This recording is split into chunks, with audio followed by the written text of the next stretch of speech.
It's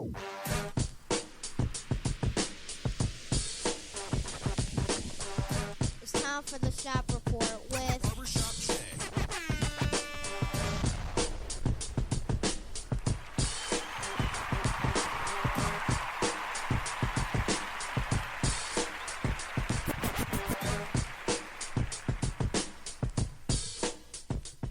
What up, sports fans? Welcome to the Shop Report.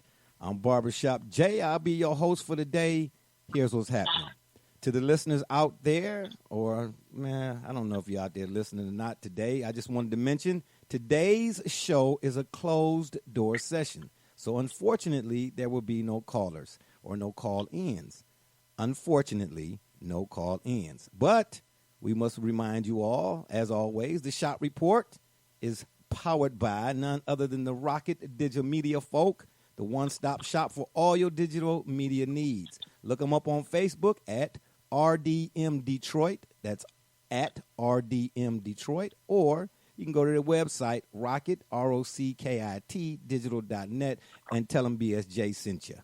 Joining us on the P-Rogram today is none other than my cat, Brother Rich. You thought I was going to say AKA from the Rucker Park? No, you don't get that today. Brother Rich, what's happening? Sir, I'm always honored and humbled to be on this platform with you and your Dallas crew. We hope that you're having a wonderful sunny day there in Dallas, and we hope that the Cowboys do the right thing by Dak Prescott. Yeah, you know what? And on the other side of the ledger, we got my man from up north, Joey James, a.k.a. Double J. Tell the people what you say. It's always an honor and a pleasure to be on the platform with Lil Jerry and everyone from the toughest conference in football, the NFC. Yeah, anyway, save it for next week. And then my man from the CO Lum Bus, we got D Gully with us. Gully, what's the deal, son? Everything. How you guys doing? Great to be back. Ready to get into it as always. And last but not least, we got a special guest today. My man up there on the Bayside out there in Cali, right here from the CLEVE, Mike Newton. Mike, what's up, man? What's up, guys? I'm grateful to be on this platform with you guys. It's an honor. I'm just excited to get into it, man. Let's hear some of these topics. Yes, indeed. Like I said, this is a special edition show, so to speak. So, again, we're not taking any callers because my man Mike, I'm trying to get him on the program for the longest. He's a busy man doing what he do out there on the Bayside. Bayside Cali is what I call him.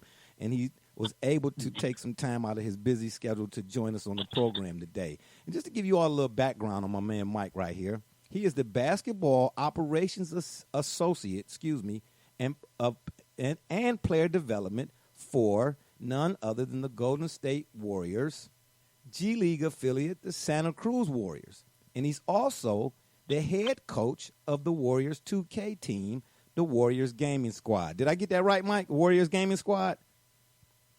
Hey, man, you perfect in my book, man. It's all good. Okay, so fellas, now, you know I sent Brother Rich, Double J, I sent you all the topics in Gully or whatever, you know what I mean? But this was before Mike had sent me a text and said that, he was, able to come on. So I changed the topics a little bit. We kind of centered things around, of course, basketball as always, but we're going to let Mike lead us off, so to speak. You know what I mean? There's a few questions here I have for him as well. And then let's get his thoughts on just about any and everything. We're going to go over The Last Dance, the whole nine. Is that cool? Y'all cool with that? If you like it, I love it. Please, sir? Yeah, see what I'm saying, Mike? I told you. Now they want I may have some questions. Okay, Double J, well, if you got some questions, we'll get to your questions in a minute, but you're going to have to raise your hand. I got some ice cream. Anyway, let's start these things off here today. Mike, again, I'm glad you're with us today. There's been some talk here lately, with the COVID-19 and things and, and the and what it has done. For lack of a better word or term, it has devastated not only the economy, but sports as we know it, right? And you being, affiliated with the Warriors and whatnot, the NBA, of course, do you think, from your vantage point, do you think the season will start? Will they get this season in? And if so, when do you think the season when it'll start back up? Yeah, so there's been some talk, speculations that the season will come back. The last I've heard, and this is actually out to the public, that first they're trying to find a destination, so like a bubble market where all the teams can play in one area, right? So that destination to this point is Disney World. So they've already identified, this will be a great place, the worldwide sports complex where all the teams who are going to be in the playoffs, you know what I mean? They can go there and then have their playoff situation going. So I would speculate, anywhere from late June to early July. So from my understanding, all the teams will have training camp, kind of like you have at the beginning of the season, just to get the guys back in, basketball shape and form.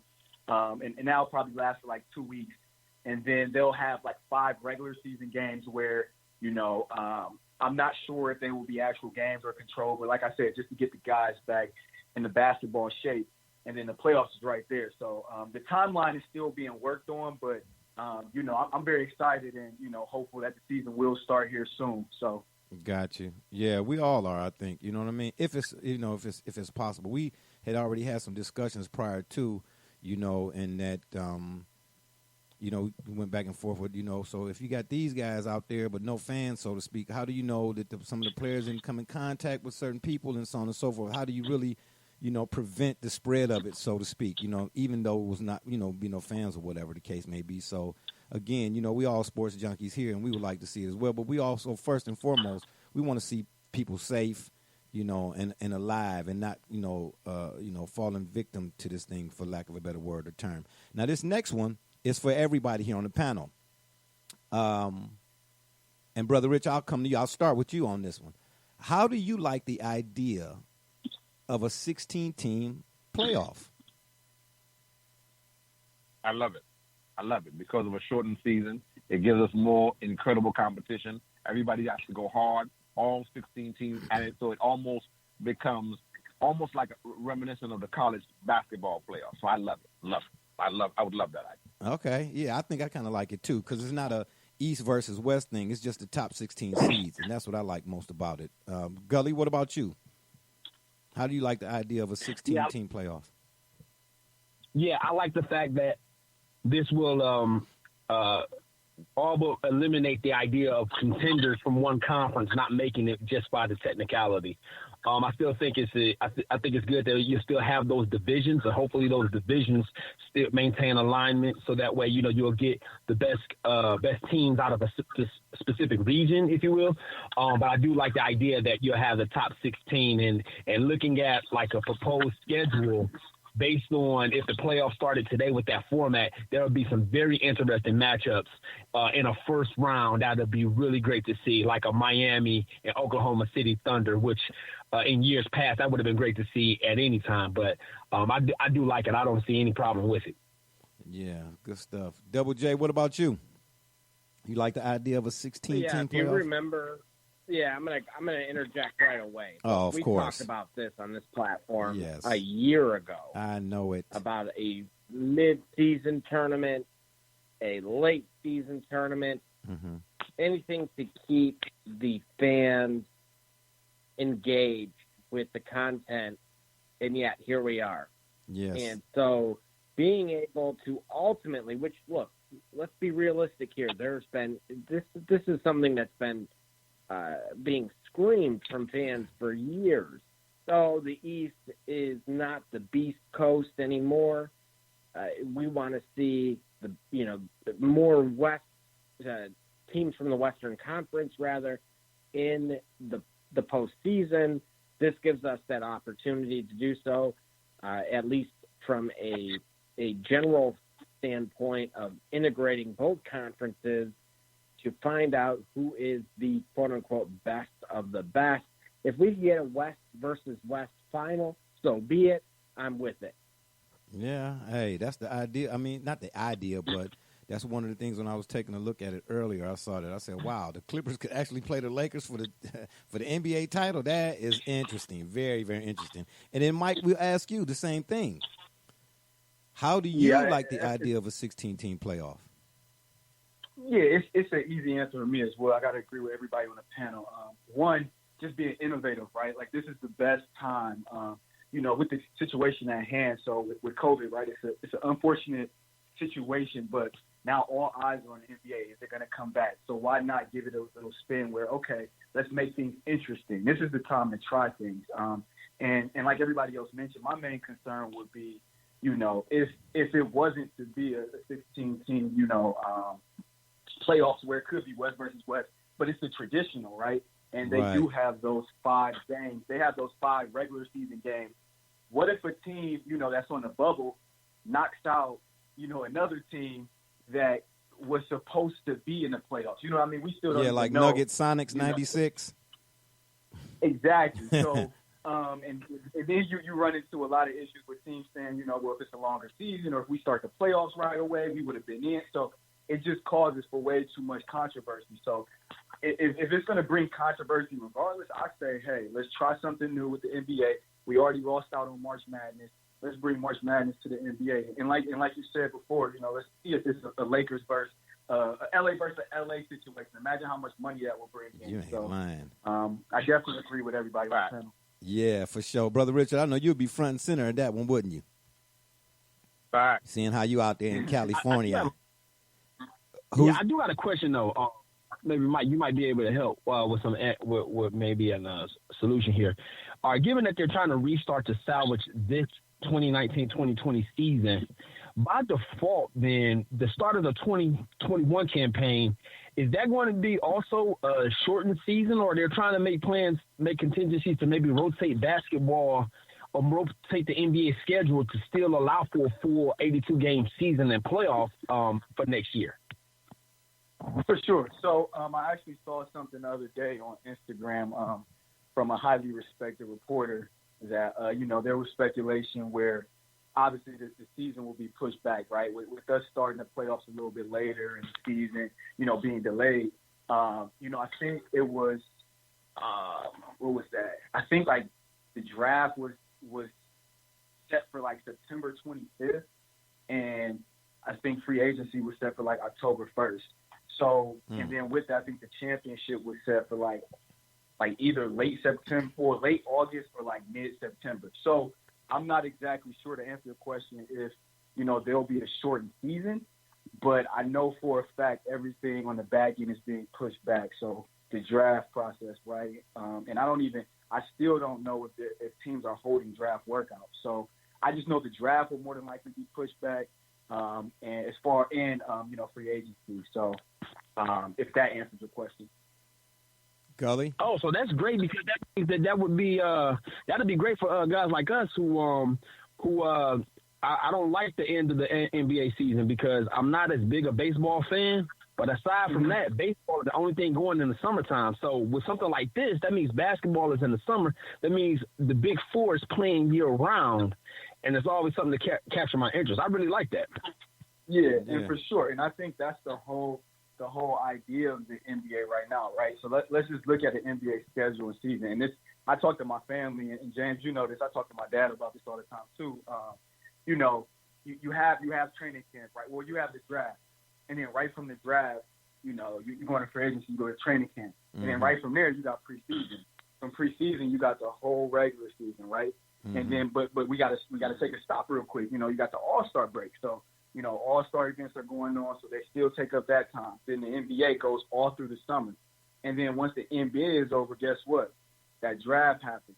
And then you're right back to summer league. So basketball, honestly, at this point is the only sport that, even without, in my eyes and in my opinion, even without, COVID-19 and, the season being delayed or pushed back, the NBA goes year-round regardless. It's always, It may not be front and center. You may have some ESPN top 10s where you see guys in hockey, slide, or you see guys diving for, a ground ball. But the NBA is still going. Don't get it twisted. It's still moving. So I think the idea, and the NBA's been doing a great job with that, being front and center for a full calendar year where, something's going on. There's never a dead period. Gotcha. And like I said, I can just attest to that just because, and like I said, James, my father, he knows too, once the season's over, I'm still working. So, and same with these guys, these basketball players, they're still working. So. Yeah, man. That time when we were up at Beechwood High School. You know what I mean? You was working then. You know what I'm saying? Yep. Getting them guys in shape or whatnot. And that's a question that we're gonna.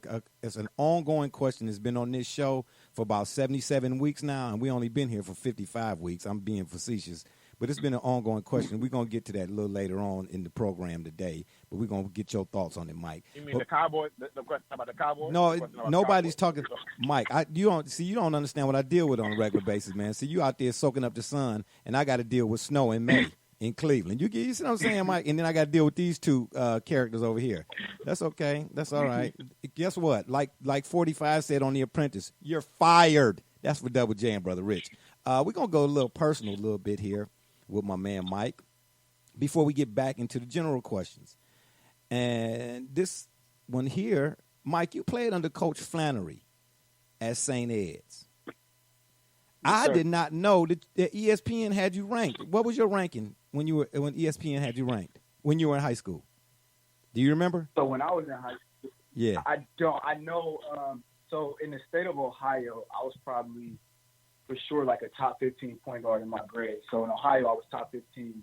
Nationally, probably anywhere between a top 125 to a 140th point guard. So I mean, I was definitely in the ESPN rankings. I mean, it's still up to date. Like if you go in there, you won't see my picture. Like it was one of those default pictures. But Yeah. you'll see that they have me in there.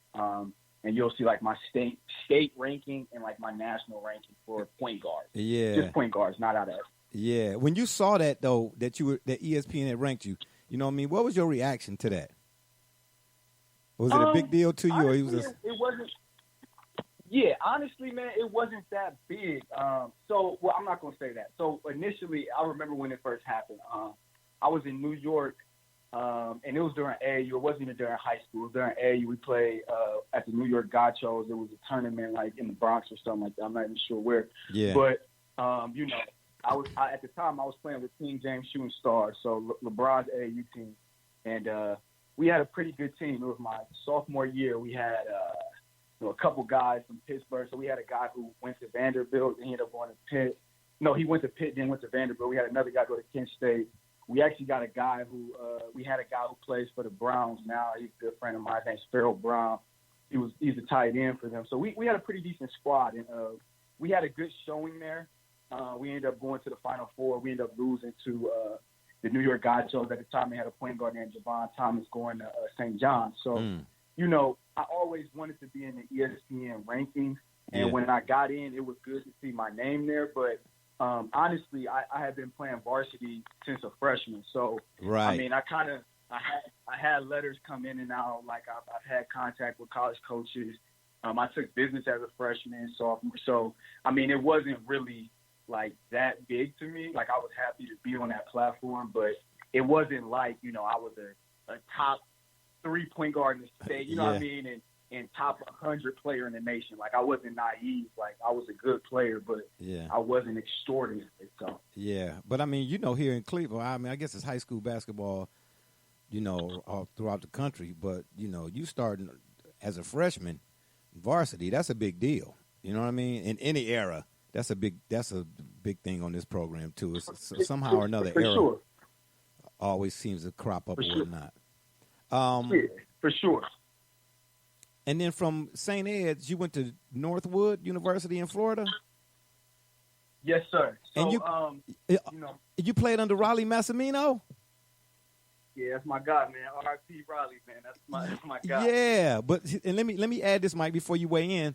I don't know what year that was because I couldn't find the year. I was doing some, little background research and whatnot. But you all were ranked number 2 in the NAIA D2. Y'all set a school record for most wins and 30 wins. Y'all was 30-2 that season.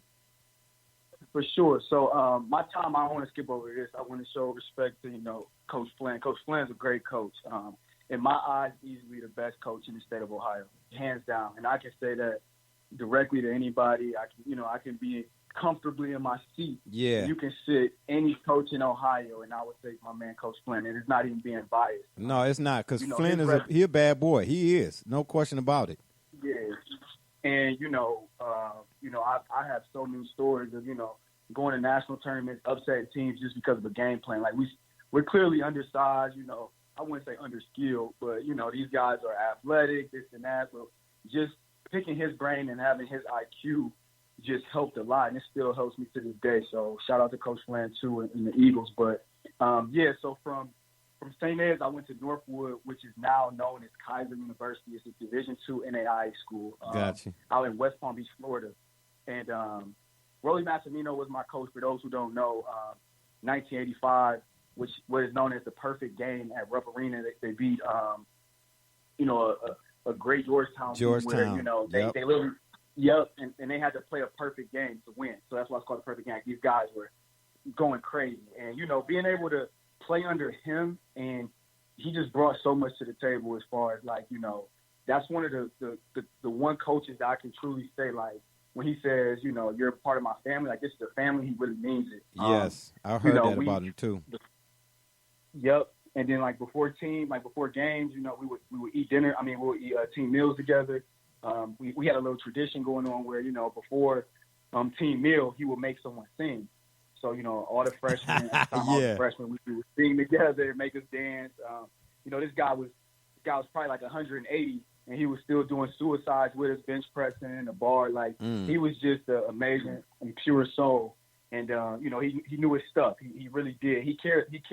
And, I'm sure you'll get into this too, but when I transferred, because I only spent 1 year there, it was tough because to go back to our record, we broke records. We had the most wins in, Northwood history. We had guys on our team that were just ridiculous. We had 7 seniors, and I remember them to this day. We had, Ty Davis, who he was 5'4" pit bull. He ended up playing for the Globetrotters, and he still, to this day, is a hard worker, but he would just get after. Lock up whoever. He just had that little man syndrome. You know what I mean? That small bad mentality. Yeah. Then we have Rashad James. Look up Rashad James when you guys get off, and you will see this kid's crazy. He actually was in the G League dunk contest. He played in the NBA Summer League probably 2 or 3 times. He came from a Division I called Iona. So, this is a D1 guy coming to NAIA D2. Yeah. Just going crazy. Yeah. Had a 6'7" named Cherno. We had another 6'7". So I'm talking about, to be honest with you, a low D1 team. And we actually, so check this out. My first game in college, I played against Kentucky. And then we took a flight in my second game as a freshman. We played against Michigan State. So those are my first 2 welcome to college, experiences. Yeah. And without Mass, Coach Mass, I wouldn't have had the opportunity. So I'm forever indebted and grateful for him, man. Keep him and his family in my prayers, man, and I miss my guy. Yeah, Raleigh was a good dude, man. That's when I first started liking Villanova, and I was a Georgetown head too. But my favorite college team was the Arkansas Razorbacks, and my condolences go out to the Eddie Sutton family because he just recently passed away. Because that's the first time I got hip to Arkansas. My grandfather, he was from Blytheville, so he was like, "Man, we watch these Razorbacks," and so on and so forth. But yeah, my condolences out to the Sutton family. Massimino coached the Cleveland State Vikings for a time, and I thought that he was maybe a few years too late because if he'd have came right on the heels of Kevin Mackey, ain't no telling what that Cleveland State squad would have been able to do because they was on the cusp, and I still to this day, I feel about that Navy-Cleveland State game and them cats with Mouse McFadden and all of them the same way my co-host Double J feel about the Sacramento Kings getting shafted, and they lost I was trying to the Lakers. He was going this way. Yeah, I know you was going this way. Yeah, I know. Robinson. What? What'd you say, Gully? I knew it was coming. Don't get hung up on. Not today. You see what I'm trying to tell you? Yeah, that's right. Stay on the passenger side, buddy.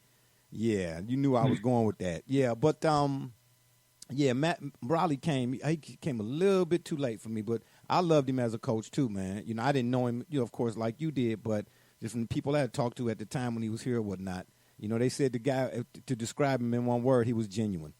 You know what I mean? And unfortunately, in this day and age, that's a rarity, unfortunately, right? So, for sure, Mike, after Northwood, you transferred to Urbana, right? For sure, yeah. Okay, and you led the team in 3-point percentage, assists, and steals. Holla at your boy, Mike. What was that like? Did you brag? Was you lightweight telling everybody, boy, don't put it on the floor. I'm taking it. You know what I'm saying? Was that kind of talk? I ain't gonna lie to you, man. The three point percentage kind of surprised me. That had to be my junior year, man, because I couldn't. Yes, it was I as. couldn't shoot a- Yeah, I meant to mention that. Yeah, that was a junior. Yeah, that was your junior year. Yeah, yeah. So man, my Urbana experience, and it's crazy when I talk about this because it kind of helped mold me into the person I need to be. You know, coming from Northwood, obviously we already talked about, you know, winning. So my whole life I've won. Like, you know, and again, like James, I can connect with you because, you know, I worked out your son and, Right. you know, you close with my dad. So my whole life, man, you talk to my dad, he'll tell you my first year in the sport, terrible. Like, you know, really, really soft, you know what I mean? Like, didn't know what to do. And then what would we do? Me and my dad would go back in the backyard, get back after it, you know what I mean? Whether it's baseball, football, basketball, Yeah. and then, you know, that next year would come and I was a monster. So I've been used to winning my whole life. Like, I've never had to deal with, like, a losing, like, you know, career or a losing, you know, season. So, you know, I'm leaving Northwood, man. I went through a lot my freshman year, so I'm on my way back, and I'm just like, at this point, I just want to be close to home. So Urbana was obviously the first school that offered me, and, you know, they basically pressured me into, you know, committing right away. I would have took more time to look, but, you know, it is what it is.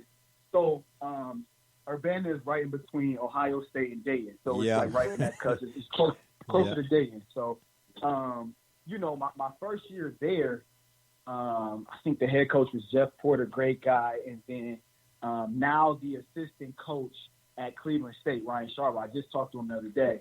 So, you know, my first year, and I don't know if you know this, James, I didn't win a game. I went defeated. Wow. My sophomore year in college. I didn't win a game. And that was so tough for me because I'm like, yo, like, I'm in the gym every day. I mean, morning, in between classes, like, I eat real quick, go get shots. And then after all my classes, I'm back in there. And then if they got runs going on, you know, I'm trying to get in and work on my game. Hold on, Mike. I didn't. Hold on. Let me interrupt you because you just said something that triggered something. Like I said, we've been talking about, and I'm still going to ask you the question a little bit later on. You said that after you would go eat something, you would go get up shots. Is that what you said? For sure. Okay, so hold on. So when you went to go get up shots, who told you to go get up shots? Nah, that's all me. Oh, okay. Keep going. Keep going, Mike. Keep going. Keep going. Yeah, and that's just something I got to give my dad props. Like, that's just something he instilled in me. Like, you know, if you want it bad enough, go get it. You know, Stop, Coach, stop right there. Stop right there. Say that again. What your father did, please, because our show's host need to hear what you just said. Okay, please Mike. Say again. Mike. Okay, what Mike. Your father did. Mike. Hold on. No. Mike, before you answer that, now that brother, because that's what I laid it out there. I'm glad he jumped in on it. Yep. Because No, once don't get No. I'm gonna let Mike respond. I'm gonna let Mike respond. But I'm telling you, I laid it out there on purpose because I know you was getting ready to double down, Double J. So I'm gonna let Mike respond, and then now we're gonna go ahead and get into the question. Even though the question that I was gonna ask about why I said that ain't till 25 questions later on. But go ahead, Mike. My bad. Go ahead, finish what you were saying, because I'm about to tear. I said, I got to give credit to my father because he instilled that in me.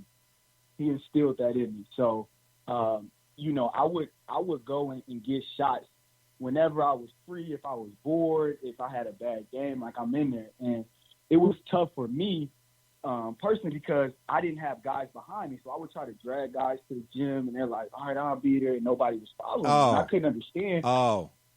They didn't want it. I could. They didn't want it. What'd you say? Yeah. And I couldn't understand it. I'm just like, you know, we just went defeated, and I'm in here all day long, and I was bringing my brother with me. He would come, my friend, but I'm like, man, like nobody else really getting in here, and if they are, they BSing. So, you know, that following year, going into my junior year, we got a new coach, which ironically, he's an assistant coach for Cleveland State now too, and I just talked to him. His name's Rob Summers. So, you know, now you have a more powerful figure who has a resume. You know, Rob Summers, for those who don't know, he played at West Virginia University, you know, crazy resume as far as tournament appearances. I think in an NIT championship, I believe. Okay. He's a footer. He's 7 foot, plays center. So he already knew the conference. The conference is really good. So, in the gym though nonstop. So I knew with having a defeated season that I had to prove to him again my work, prove to him like this wasn't all on me. Like, of course, I came in thinking I was going to change the culture and turn into a winning culture, but we didn't lose just because me. And to let him know, like, I'm going to give it my all. So, you know, that junior year for me was a tough one because to start the season, you know, things didn't start in the best path for me personally. But, you know, my relationship with the team and the coach grew better. And, you know, like I said, I was in the lab. You can't deny that. If I'm coming to open gym, killing guys, you know, shooting lights out, guarding the hardest player, you know, breaking presses by my like you can't deny it. Yeah. I'm winning every open gym game. Yeah. So, you know, I end up starting, you know, and I think we won 7 games. He brought a bunch of guys in, just random guys who just love to hoop. Like it was their second chance. So, so, you know, we ended up winning, I think, like 7 games or something. So I'm like, okay, like, you know, that's a progress. You know what I mean? Good league, whatever. Like this next year, my senior year will be great. Like I can't wait. And boom, like a bomb just drops where literally we literally just get a bunch of freshmen. Like he literally just starts all over. So instead of looking at my senior year as like, okay, we're going in competitively, and I still think whoever's on my team, we're gonna compete regardless. I don't care if you give me, you know, 5 grade school girls. Like, I'm gonna go out there and play as hard as I can. Thank you. So you know, if when that happened to me, you know, I took it personal because it's like, man, like you just gave up on me by just bringing a bunch of freshmen in who have no idea what this conference is about. And again, this conference, the Mountain East Conference, is ridiculous. My year, it was ridiculous. I think out of I don't know how many teams it was, but I want to say 5 or 6 of the teams were top 25, like top 25 Division II teams. And 3 of those teams were swamping 1 through 3. So West Liberty, Fairmont State, and then Willing Jesuit, the whole season was going back and forth from 1, 2, or 3. So three of the top teams in the Division II nation was in my conference. So it's like, you know, I kind of just looked at it like, man, so it was tough for me. But what I took it as, again, glass half full as opposed to half empty, it's like, okay, Mike, like, given this situation, like, you know, you just going to have to rock out with who you got. And then at that point, I saw where the season was going. So I'm like, man, why don't you just work on yourself as a leader? You know what I mean? Create some other qualities or other traits that'll carry over and last, you know, for a lifetime. And you can go into a career, whether it's basketball, you know, me playing it, or, you know, being a professional in the business world. And again, whether it's me in basketball operations or me selling cars, just being able to, you know, be personable and be able to talk to whoever. So those 3 years, man, were vital for me because, you know, I really like took a hit that last year. And I don't know if I got any, you know, math majors on the line, but my sophomore year, I won 0 games. My junior year, I won 7. And then my senior year, I believe I won 2. So in 3 years, I won 9 games. My freshman year, I won 30.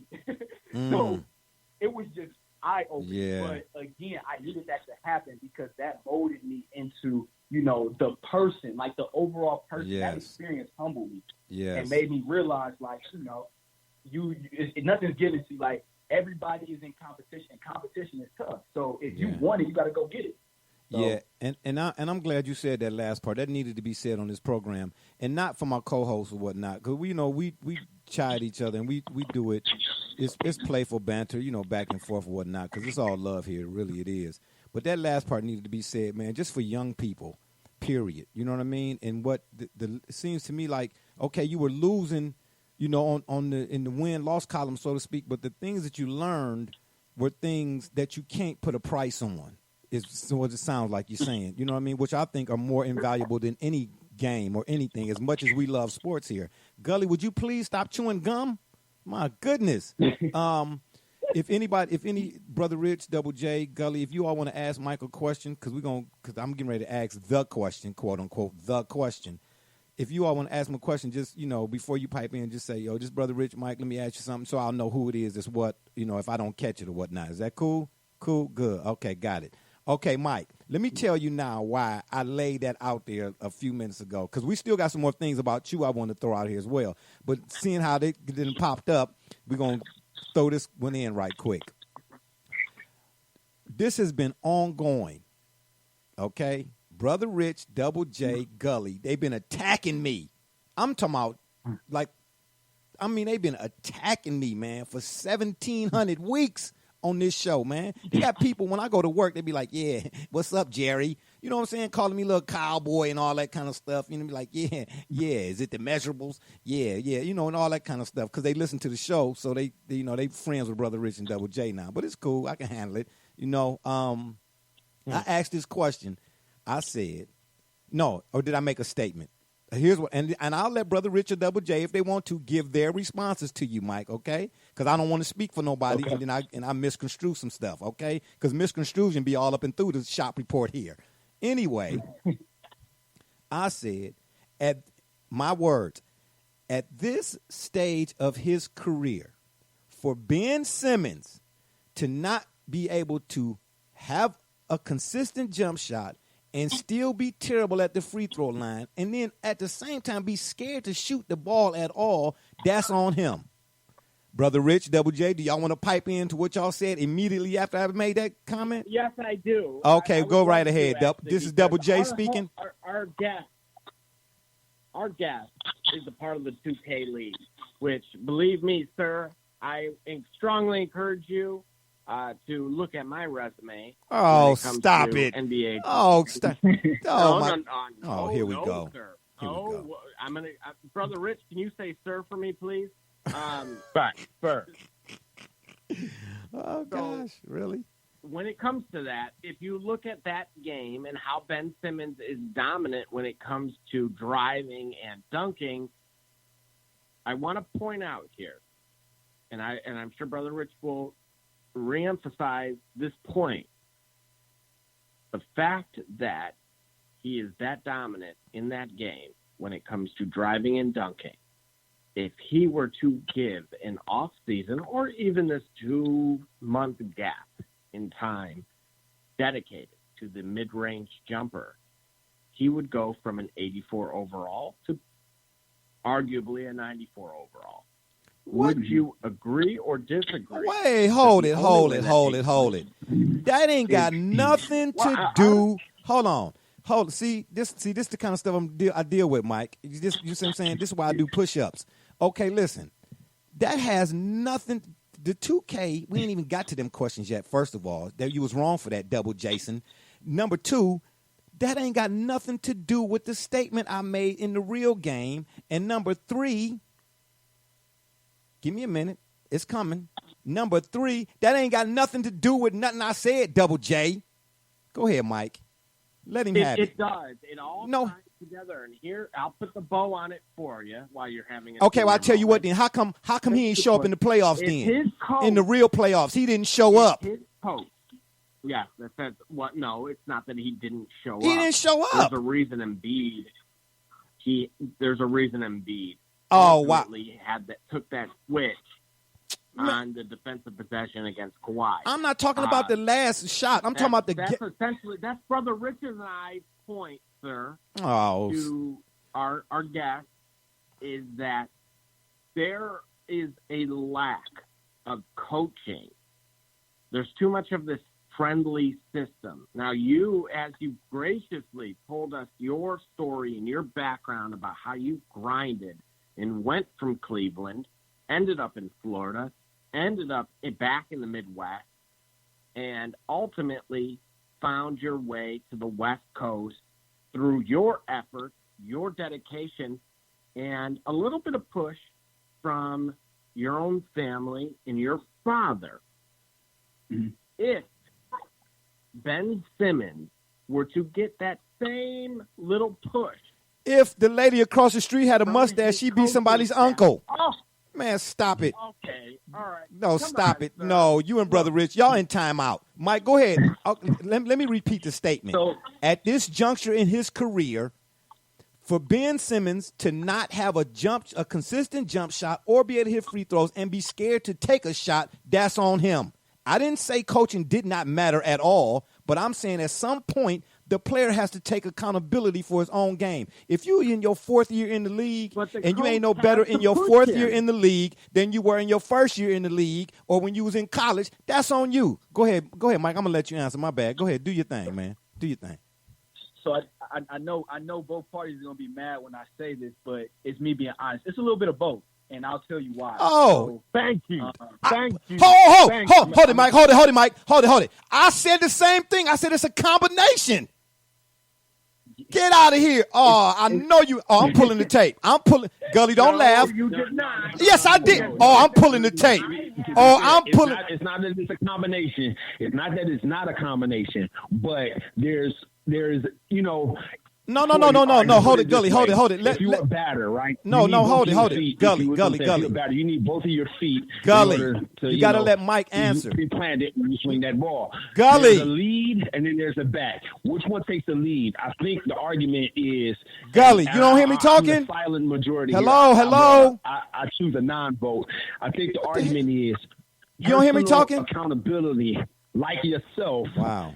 Is the lead, whereas having a coach, I got you. Coaching, you know what I'm saying. So we want to, I guess. Sir, Well, I say sir, we. For the Me and- record, that's not my point. Hold on. Hold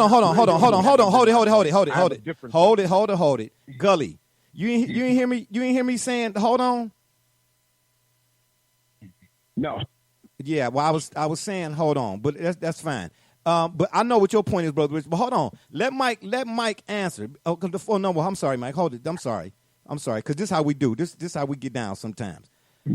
I said it was a combination of both. I said I didn't say that coaching did not matter, but what I said also was that a coach. Because y'all said if Ben Simmons had Mark Jackson, he'd be a better player. I didn't deny that either. What I said is it don't matter who the coach is. If the player himself is not motivated, then you can have the best coach in the world telling him to do X, Y, and Z. But if the teacher giving you homework and you ain't doing your homework, that's on you. That was my point. My bad, Mike. Go ahead and finish. But there has to be a teacher. Yeah, but there has to be a teacher. You keep missing the point. The same thing you did last time. If the teacher ain't, it's the teacher. This young man we're on the phone with, he had his father. He mentioned many inspirational coaches along the way. He had people to point out things to him that if he worked on this, and then he took his own due diligence, and he took his own work. He took his what? What did he take? He took his what? He took his what? His own due diligence. Last point I'm going to make. Man, stop it. Jay, because let me finish the last point.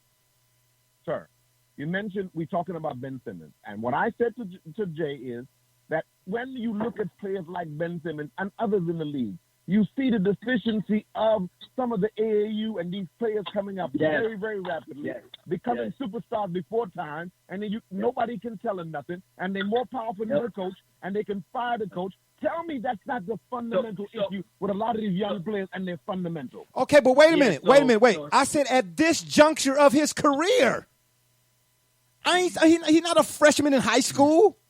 He's not a kindergartner. He ain't playing on Fisher-Price hoops. He's a professional at this point in his career. I ain't say his first year in the league or his second year in the league. He already got his money, Jay. I told you that. Okay, thank you. He don't have no incentive to do that. He's rich already. He made it. He's in the league. Why do we have to do that? He got all the girls. He don't have to worry about that. We're not talking about whether it's a worry or not. I said at this juncture in his career, he the reason why. He the reason why. My fault, Mike. I know we didn't interrupt you. See, I told you this is what we do, man. I'm glad you joined us today, man. Nah, yeah, go ahead, do your thing. I'm happy too, man. This is exciting. So for me, it just seems like you guys it's two different points being made. So I'm gonna go to my point where I'm gonna be honest where it stems from, because I get what you're saying, Jay, where you're saying, at this point it's on him. But honestly, at this point, guys aren't going to, for the most part, it's very rare at this point, if you're not already a great jump shooter or a shooter, you're not going to be one. Like, you can work all you want, but if you're not a shooter. So where it really stems from, and you made a great point, AU. So what happens is, like my guy said before, like, it starts on the circuit because these guys are, you got shoe deals going after Nike teams, Adidas teams, Under Armour teams. So you're playing for different brands every week. You can play for whoever you want. I'm 6'7", 6'8", point guard, this and that. And then you're going through workouts and guys see how big you are with this skill set of vision and handle, where it's like, why would we even mess with it? We don't care he can't shoot. He's 6'8". He's fast. He can dribble. He can pass. His vision is unreal. Like, why should we work on that? You know what I mean? So my thing is, it's no NBA coach is, for the most part, like obviously in the NBA, you have player development coaches, right? Like for Santa Cruz, off the court. So after practice, I work with my guys all the time and, I get them right? So, but to that, a lot of them are already have reached their potential. You know what I mean? Like they're not gonna become a better shooter. So my thing would be, the coach, they have to have somebody in their corner at a young age, because again, once they get into the league, and you see it even with the outfits, these guys are more in, they're more worried about what outfit they're going to have when a photo is taken and winning the game. So again, you can't tell a kid who, has been getting told since he was 16 he was going to make the NBA to work on his jump shot when he just got paid $80 million and he's in LeBron's camp with clutch. You know what I mean? He's good. And to go to that and go to the other point of Joel Embiid, I know somebody mentioned the reason why they lost was Joel Embiid, or his defensive on the switch, and I would go against that. I think the real reason is for the Sixers, they have to, kind of like a LeBron situation, they have to place him with players who can shooters. Think about their roster makeup, right? You got Ben Simmons at the 1. You got Al Horford starting, Joel Embiid. Essentially, that's 3, 4, and 5 men. You have 3 bigs in a game today where, they want more shots, more offensive points. So when you get to the playoffs, everything is slowed down, nitty-gritty, and you can only, score in the post or in the paint, and these teams have a week or, 2 to game plan just for you, as opposed to the NBA. I only got 1 day to game plan for you, and then the next day I might turn around and have to play the Boston Celtics. You know what I mean? So right. I'm not really as locked in as if the playoffs, I got a 7-game series with you and I got to stop Ben Simmons. That's it. And as good as he is going to the rim, that game slows down, brother. Like it's not too many open, off the glass alley-oops. And thank you. No, guys are right. That now. Guys are just that. So to go back to the point of the jump shot, man, I would say at that point he really doesn't have any. These guys today aren't made. And James, I think you're thinking of the 80s. Fine. You're thinking of those guys in the 90s. But Mike, let me ask you this. With his inability to do so, because this is the point I was really, really driving at, doesn't it clog the area? Embiid has to basically play out of position, because between the two, Embiid is a better shooter. And that's my point. So again, think about all the guys who play with LeBron. Chris Bosh, I mean, he was a center guy, but think about how he adjusted his game. Look at Kevin Love's before and after picture when he was with the Timberwolves and when he got to the Cavs. Right. All of these guys are changing their game to fit LeBron's game. So basically what that is space, right? If LeBron was to post up and ISO on that block, on the left block, everybody else is overloaded on the other side. You may have a guy at the top, and guess what? If you want to double down, pick your poison. But same with the Sixers, but the thing is, like you said, it's clogged up. You got Ben Simmons trying to drive, and you got Al Horford on one block and Joel Embiid on another. And then you take away from Joel Embiid's skill set on the block, because he's probably one of the best bigs on the block at this point in time. Thank you. And he can be even better. He can be even better if, he gets in shape and he takes stuff more serious with his diet. But now you got Joel Embiid taking threes. And it's like, no, Joel, like, you can be the alpha dog. You can be different. You don't have to be, a Kevin Love type, or you don't have to be I'm trying to think of another stretch big where, you're out there shooting threes. Like, so do your dirty work. Do what you do, because you're the best when you're on the block. But this game is changed so much where, now you got to worry about, because at first it was just get the best player, we'll figure it out. But now it's like, okay, I have Ben Simmons, who was a perennial player, all-star. And I have Joel Embiid, who you would think that they would be able to make, the conference finals or make it possibly to the finals. But and that's what I want to. You look across the board. And I don't mean to cut you off, but before I lose my thought, that's what I want to ask you. Let me ask you a hypothetical and then give you an actual. Let's say hypothetically, Ben, not even with the free throws, let's just say he had a mid-range jump shot that defenses had to honor. Do you think that Philly would have more success in the playoffs and then that would put everybody in their rightful positions?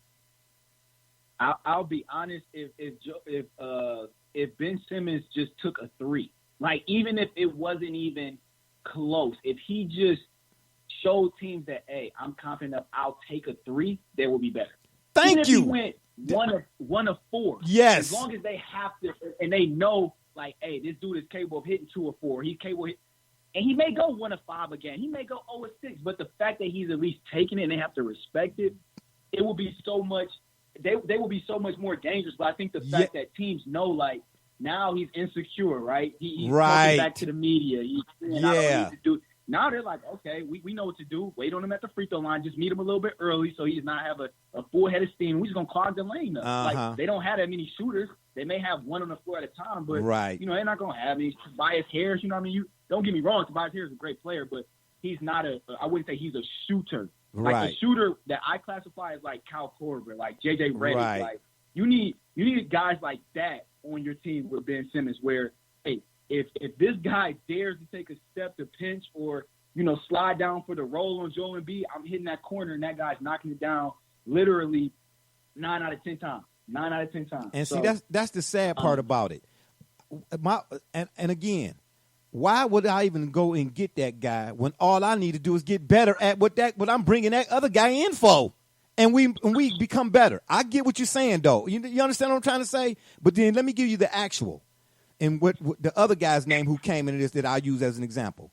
Please explain Lonzo Ball. No. I did mention Lonzo Ball. Don't say no. I did say Lonzo Ball. I said Lonzo Ball in less than you did. I said in the blink of an eye, Lonzo Ball then went from shooting underneath his chin to over the top. That required work. So if he had a coach, you all mentioned the coach that he had working with him. Of that story. Huh? Of how all of that came to be from the moment he was traded from Los Angeles to New Orleans. Sir, this is no different. No, I'm saying Lonzo Ball had to want to work on his shot in order for whoever was going to work with him for it to work. He had to want to work on his shot. There's no coach that went to Lonzo and said, okay, get up, you're going to go out there today. If he'd have said, I ain't going nowhere, then guess what? He's a millionaire player. He's a multi-million-dollar player. He ain't got to do nothing, remember? It's the players who run the league, remember? Ain't that what we... that's not what we said. We've stated that, look, they have a million reasons to say no, but if they want to continue and or progress, if they realize, look, Lonzo came off of a trade. Okay, who is the day we're talking about? Yes, I need to change something. You're not traded if you don't need something. I promise you the same thing would be said from Ben Simmons. No, that's not always the case. That's not always the case. Because right now, if he were to trade Gradient tomorrow, whatever 2K League team were to receive him, he would whatever suggestions they would make, he would be more than open to it. Who? And again, it's human nature. My 2K player, my small forward. Listen. So go ahead. So to his point, James, I want to ask you a question, though, James. So I'll just say this. I won't even ask you a question. I'll just say it because this is my opinion. So I get what you're saying. That's a good comparison in some ways, but the thing you got to look at is what makes Lonzo dominant compared to Ben Simmons. Ben Simmons. No, Mike, no. Hold that thought. No, I'm not comparing them. What I'm saying is, in order to get better at something, the person giving me the instruction alone is not going to help me to get better. I have to want to get better in order for the person giving me the instruction to be received. That's my whole argument in this. That's all I'm saying. Go ahead. I'll say this, James. Is Lonzo close to being an all-star at this point in his career? Do you think he's close? I don't know. What about? Yeah, maybe. What do you think about Ben Simmons? Maybe. Ben Simmons is an all-star because the league and sports in general, in my opinion, has moved towards combine-like situations. and measurables. We're going to get into that too. He's 6'8", he 250. Yeah. He could run. He could block a Mack truck. Oh, yeah, let's get him. He the same guy, no, not literally, but figuratively. When you go to Woodhill and you got there's two guys left to be picked. One guy got all the fresh gear on from Dick's. Oh, yeah, because perception is a reality. That's all I'm saying. I would just my only argument would be that though, like you're so with Lonzo, he has to get better. Like, and I get Ben does too, but Lonzo's not an all-star. He's made money, but for real, people look at him like, yo, we thought he was going to be a lot better. So for Ben, like, Ben has been an all-star. You know what I mean? Like, Ben is, you know, they look at Ben as, hey, like, he has potential to be the next, even though I'm not agreeing with this, but he was being compared to LeBron. So it's like, for Ben Simmons to be paid the way he's paid handsomely, you know, endorsements, right? I mean, he's already accomplished this, and he's 6'8", 6'9", moving train with vision like Alonzo, athleticism, strength. Why would he? And don't get me wrong, I'm a different person. If I'm Ben Simmons, I'm working on my jumper. But what would be his? That's all I'm. Yep, that's all I'm driving at. You get what I'm saying? Like he's 6'8". He's 6'8". He's an awesome. Like Lonzo is not at his pedigree at this point. So of course Lonzo's gonna get in the lab because he's like, yo, like I'm over here in New Orleans now, Drew. You know what I mean? Like I'm with these other guys where, you know, I'm not that guy anymore. I was traded. I was a first round pick, a lottery. And I'm traded after, you know, year 2 or 3. Like, you know what I mean? Like, yeah. That's but you know what, though, Mike? But you know what? Yeah. You got some guys who almost you could say is like Lonzo. And again, I wasn't necessarily comparing the players. I'm saying the want to be better has to come from the individual. It has to. Yeah, that's all. That's all I'm saying. Because if real spit, you could go look at Michael Kidd-Gilchrist. You understand what I'm saying? Ain't no way in the world he shouldn't be working with somebody. But I don't know the man, but I don't want to assume or make presumptions. But I mean, my goodness, how long he been in the league and you still shooting from, you know what I'm saying, at the base of your neck? Yeah, I'm just saying. So in other words, all I'm speaking to, Mike, is the want to be better. Okay. I can agree with. So in that case, the way you're you know describing it, I can agree with that. Once you reach that level, I mean, yes, like a player development coach is not going to come to you and be like, you need to work. Thank you. Ben Simmons. Now, if you're a role player, type of guy, or you're an assignment guy, a two-way guy, yes, yeah, a player development coach will be on you like, yo, this is what we need from you. This is your role. But if Ben Simmons, I mean, they're just walking up to Ben Simmons saying like, what do you want to work on today?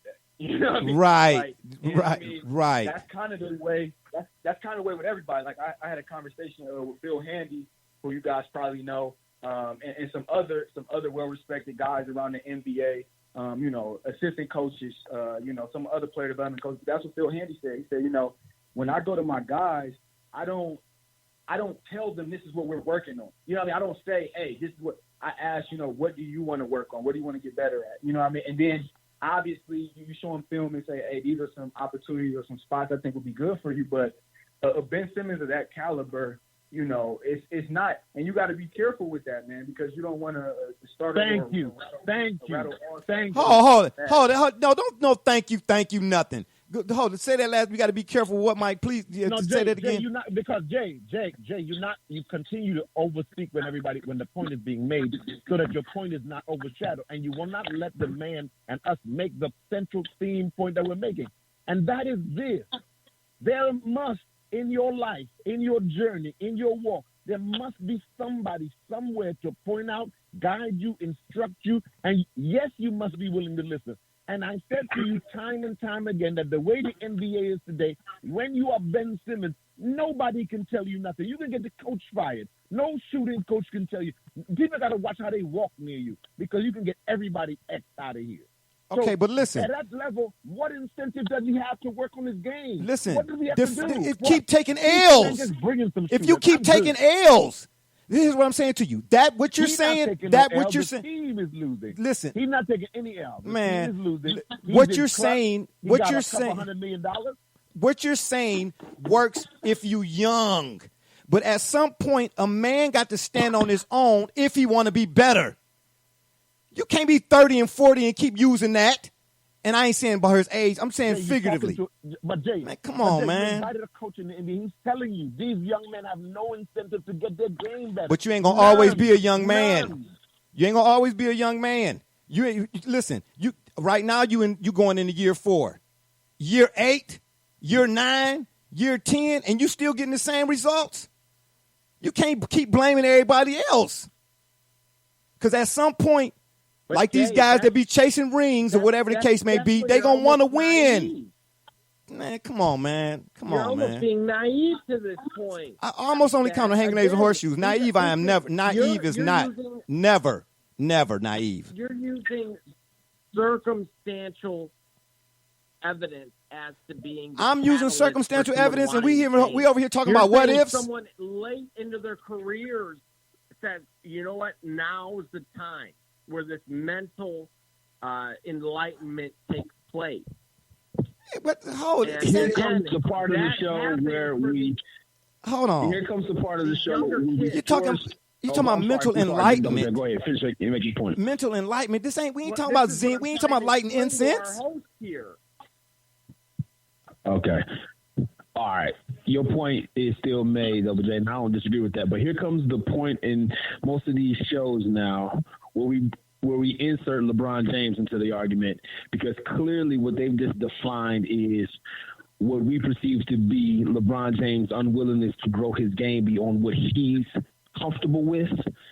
And the reason why, for example, the coaches that LeBron has had for his career tend to be coaches that more or less acquiesce to his playing style, where they just describe. No, describe. Gully, let's separate that. Let's go to the 2K League.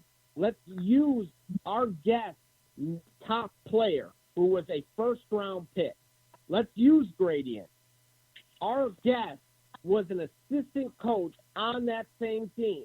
That existing coach is no more. He has fulfilled that role.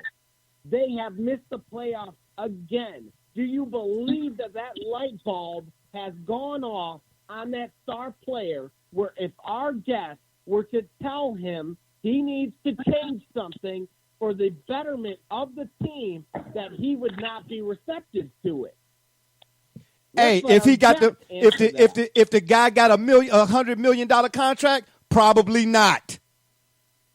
What I No, need to but listen you to know him what? I'll for. tell you this, Matter of fact, Jay. hold on. He could say He's got he could go to enough management and say, "Hey man, on I don't demand. appreciate this guy telling me what to do, so I want him out of here."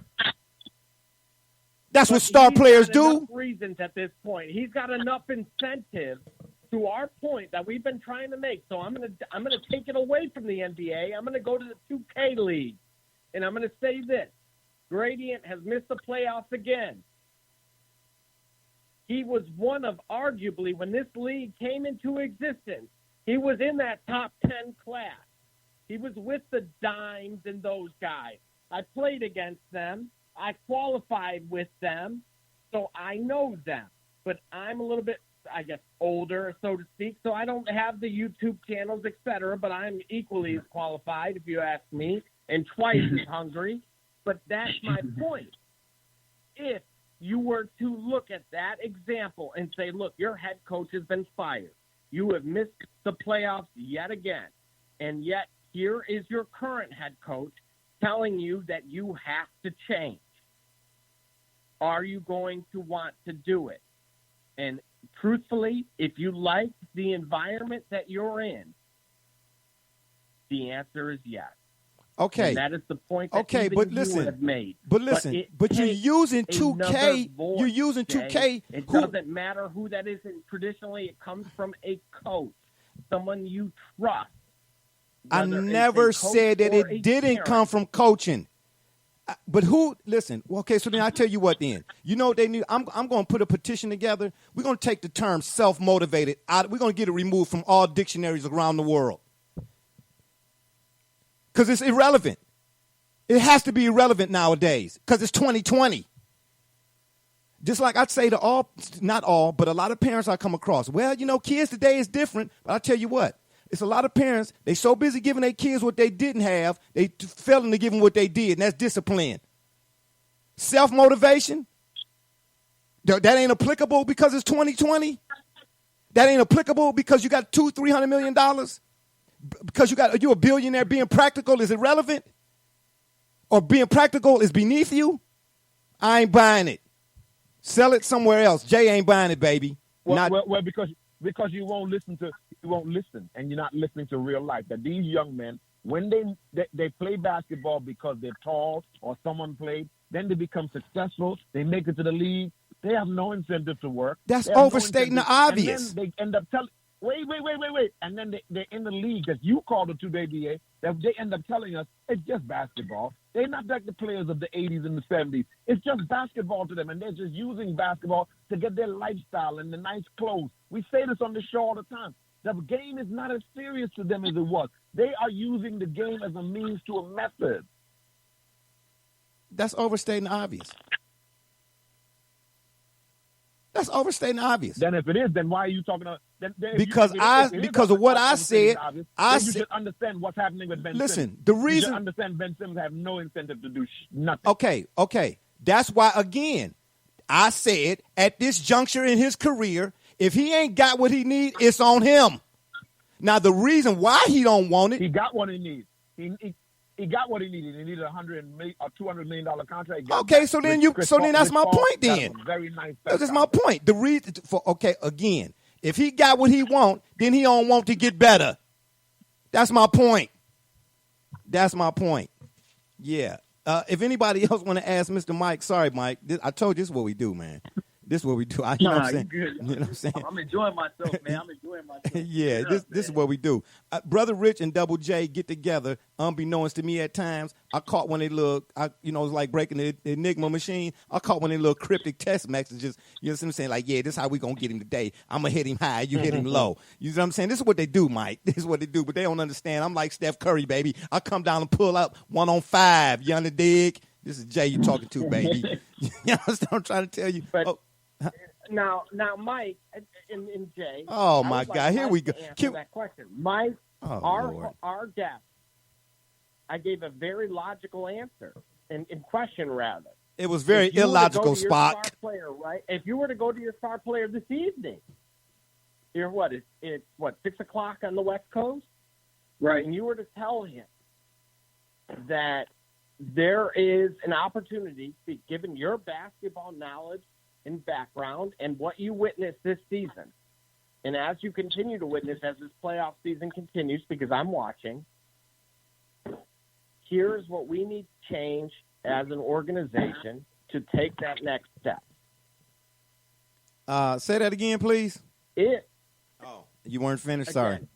He is coming to, so he, being Mike, our guest, is going to his number one, essentially the head coach going to Ben Simmons. And it's not essentially. Ben Simmons is a real player.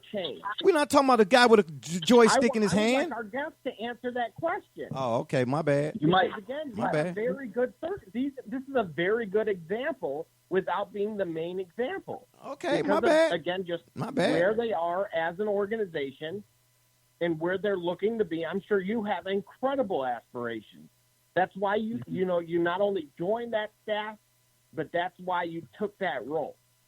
You want to see the mountaintop. Sure. So knowing that that's the case, and that was the franchise, so to speak, that was your franchise with your number one overall pick. Mm-hmm. If you were to go to that individual and say, this is what needs to change in order for us to reach that mountaintop, do you believe that given how the last two seasons have played out, they would be receptive to that? Don't try to construct this answer. No, trying to give him the answer. So to be honest with you, like I said, I coach for the Warriors gaming squad, and I would have to give you guys the overall look of this because it's not as simple. It's a little tricky because there's factors outside of that. So, my 2K and my, background, I wasn't a big My Player guy. I've always played, games online with real teams. So with that, coming in as a head coach, team already kind of looked at me as like, this is a basketball coach, but he's not a 2K coach. So I dealt with some of those, some of that pushback just off the gate because it's like you don't really know, and you can attest to this, the glitches, right? Like, you know, when an animation occurs, when the ball is going to get stolen, or, you know, when it's going to be a moving screen. These guys, so these guys are on that. So me coming in, you know, trying to add things here and there, at first it was pushback. But to be quite honest with you, and I'm going to tell you why. If I was to go to my number one guy right now, like at this point in time, and tell him this is what I need from you, he would listen. And the reason being, though, is because I've created a relationship with my players from the beginning. And I'm not even talking about a 2K relationship. I call my guys, like my number one that you spoke of, as soon as I get off the phone with you guys, I'm calling them. Like I texted him right before this one, like I need to talk to you. But I talk to my guys all the time. Like, and it's not about 2K. It's like whether or not they're dealing with stocks, you know, I'm like, hey, you know, what's going on with your stocks? Like, what's the market looking like? How much money we make today? You know, I'm calling my other guys, making sure parents and family members are safe back at home.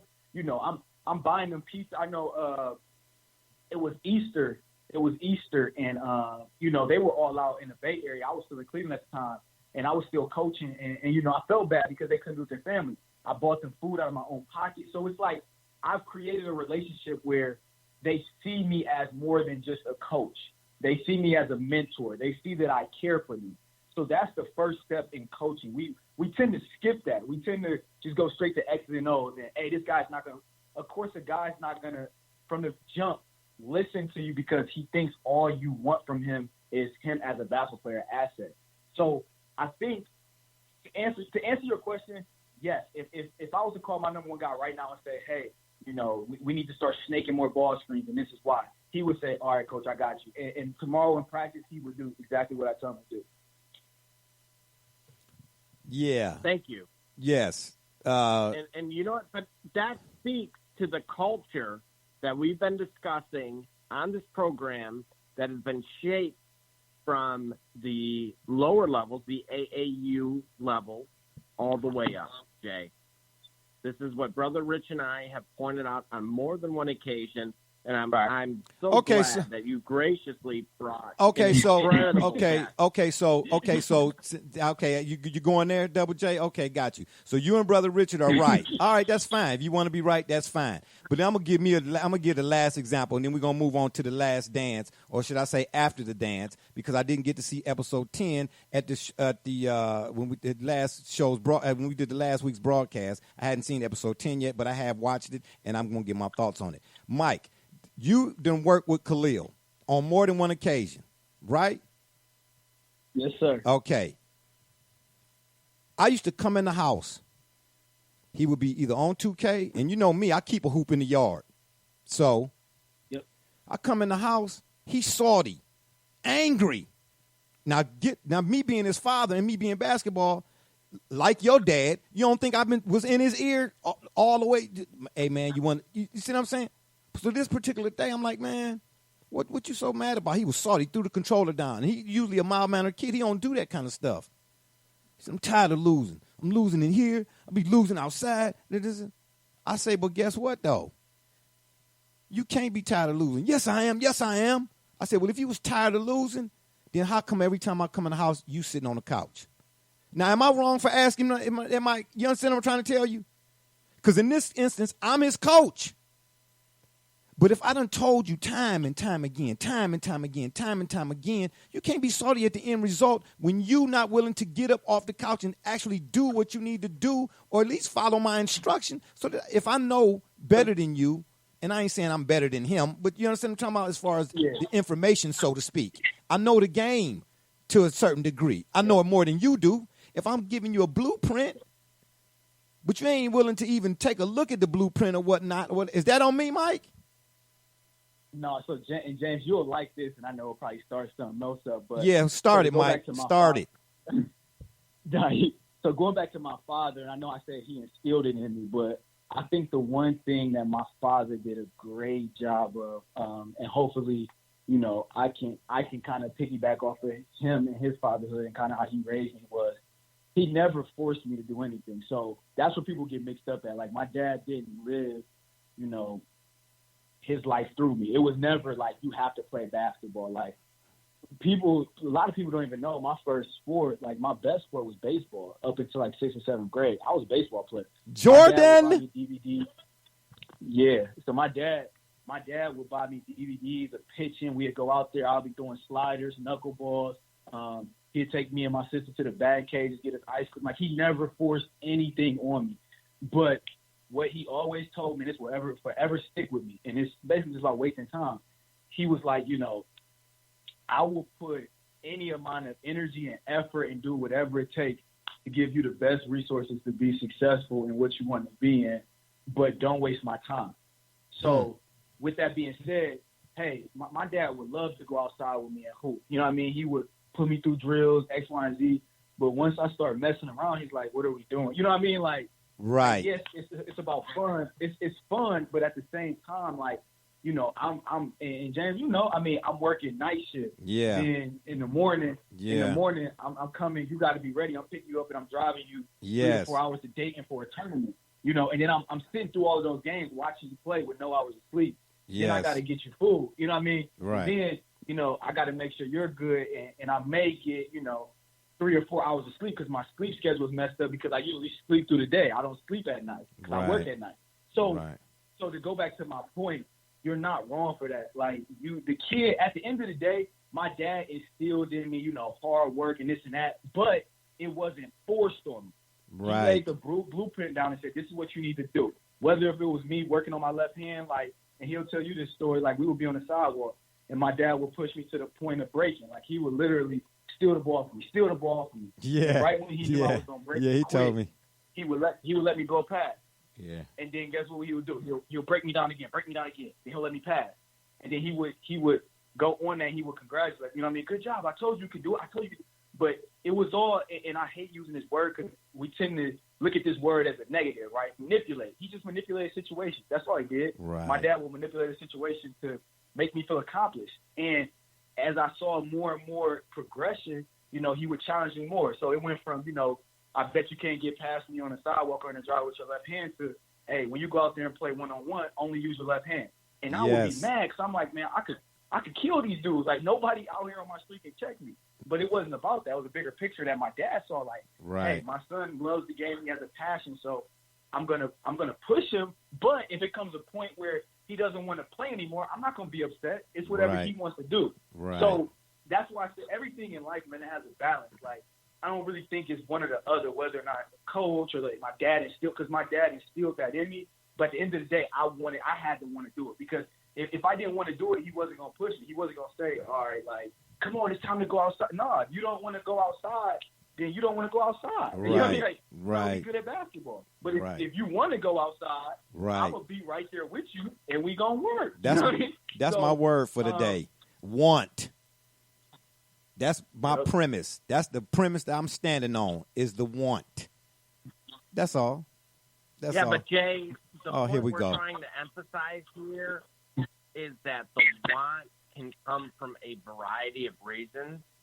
And more importantly, if not most importantly, the want occasionally, that catalyst to that want comes from either consistency of lifestyle or a need, meaning they need to sustain what they have. And in order to But the do common so, denominator in all of that, those are outliers. Those are outside factors. The common they are denominator is not the outliers. want. There's a catalyst to change. This is not external motivation. This I is never said internal anything. motivation Listen, I that never. is only. Listen, I get it. I This get is it. the movie There's a catalyst to Turbo. change. Pixar's Turbo. What the? That the only reason the snail wanted to move so fast or had to move so fast was because he was going to get ran over by the kid on the tricycle. This is what we're going to. This is literally how far we have to break this down to you. That unfortunately we have No. in the era of American No. basketball. I'm not going to No. say globally because I believe globally that doesn't No. hold true because No. there is enough hunger and natural motivation. Where that does we used to hunger have come here from? In this country in the Right. 80s and 90s. Where does hunger that- come from? The want to Jay, do yeah, anything. we know Listen, that. the it want comes from to. within, Jay, but there's not enough of it because we've coddled these kids and we've talked about it on this very same program with multiple Oh, coaches my in the area God. that said, look, Listen, I got kids. You're not telling me anything that I don't know, and I'm not in disagreement. But either whatever you say, whatever anybody says at the end of the day, like the Mike just said, nobody can force regardless of what the outside factors is, whether it's a tornado, a hurricane, or a fire. It's still going to come back to you. The choice is whose. but again, Who makes the choice? Let's spin it with our gas. Let's spin it with our gas. Oh. If Gradient was to be unreceptive to the exact same thing that we're discussing, Mike has mouth to feed, at the very least of his own. And he knows the only way I could potentially hit that mountaintop is with a number one player. No different than when we had the gentleman from Cleveland earlier in the program a few shows ago that even acknowledged the same thing. Look, man, ultimately I got to get wins. The only way I can accommodate and accomplish this is with a certain group or individual to make that happen. And James, And this is where the issues occur, is when it comes to what that end goal is, whether that's individual or via the conglomerate or group. Okay, so let me ask you this. So if Mike tells Gradient to do something, who then is it on to either do or not do? Mike can't do anything. Let's let our guest answer that. Mike can't do anything. Let's let our guest answer that, because honestly, that league, the way that the league stands right now, the way that it was built, in my own personal opinion, in that first year, was based off of the following that these individuals had gathered on their own. Dimes had a following on his own. Gradient had a following on his own. And it was to the betterment for the league itself that these individuals remained in there. So if Mike were to cut him today, he would be on a roster tomorrow. For sure. And to his point, so, and I'm going back to the AAU days, right? So, and it'll lead to my point. So, a lot of this, and we talk about Colin and James, you know this, these kids today, man, they're so fragile. So, it's honestly, coaching today is more managing egos, managing emotions, managing attitude before coaching. So, my big thing is, that's why I talk about the relationship I build with my guys, because I need them to know, hey, my starting point guard's name is Keenan. Young kid, great kid, though. He wants to win competitive. I coach him differently how I coach Jen. Jen is my power forward. I coach everybody differently, and the reason being is they were raised different. They had different experiences. So with that, yes, it comes down to them wanting to, but I can't. When we go back to Ben Simmons and, hey, like, you know, it's up to him, this and that, and the coaches and blah, blah, you know what I mean? It's tough because the dynamic is you can't lose Ben Simmons now, because then you're going to be out of a job and nobody in the league's going to hire you, but they'll pick up Ben Simmons tomorrow. Same with Radiant. If you lose your best player because you're telling him you need to do this, you need to do that, and, you know, they look at you like, I'm cool, because the league is not about the coaches anymore. And that's the new era. Like, it's not like, again, like we watched, you guys watched the last, and you know what I mean? We talk about Jordan not liking crowds, but hey, he was still there. You know what I mean? Today, if LeBron doesn't like, you know, whoever, you know, Magic or Rob Pelinka, you know what I mean? Hey, they got a decision to make, and I don't think they're going to get rid of LeBron. I'm just being honest. So right, you got to make sure that you stand on these, especially your franchise player. They look at Ben Simmons like a franchise player. So you got to be careful with what you say, how you move, you know what I mean? All of that around these guys. Man, my first year in the league, I couldn't even look certain players' way. I couldn't even look at them. So let alone, you know, a coach, you know what I mean, telling a guy, hey, I need you to do this. I need you to do that. Now, you may have another coach who has created a relationship deeper than basketball who may be able to tap into a Ben Simmons. But it has to start there. It has to start with a personal relationship, and then maybe you can get across him and tell him. But just being honest, and I get what you're saying, James. You're saying at the end of the day, I don't care about all these factors. If Ben Simmons wants his jumper to be better, it's on him. He has to get in the gym himself. But my rebuttal to that is nobody in the league making that type of money, and, you know, the face of the franchise is going to do that. He's just not. I mean, there's no reason to. Right. Well, wait a minute. Hold on. I think perhaps you might also be right, because let's look at Tony Parker, for example. I think he settles both of our points here. Tony Parker didn't come into the league as a great shooter at all. As a matter of fact, he was a liability as a jump shooter. And when most teams played the Spurs, if they wanted to, one of the ways to control the offense or control that defense was to force him to be a jump shooter. And so what did Tony Parker do, you know, around maybe year 6 or year 7? After already, you know, being a part of a winning franchise like San Antonio, he developed a jump shot. He also had the benefit of having a coaching staff like the San Antonio Spurs staff. So I think it maybe makes both of our points. But the bigger point is he decided, I think, rather than taking his other talents to another team to be successful, to remain a San Antonio Spurs and remain in a dynasty, he took it upon himself to get in the gym and to listen to those coaches. I think it basically makes both of those points. Sure, and I'll take even a step, someone that's more like, and obviously we all been able to see the Spurs dynasty, and we all know who Tony Parker is, obviously, but I'll take it a few years back, Chris Paul. So we saw how the Rockets changed the style of play with getting threes up, right? Do you think Mike D'Antoni told Chris Paul, hey, no mid-range shots? No way. No way. He's not taking that out of his game. He's not. Why? Because that's Chris Paul. That is a top-tier PG.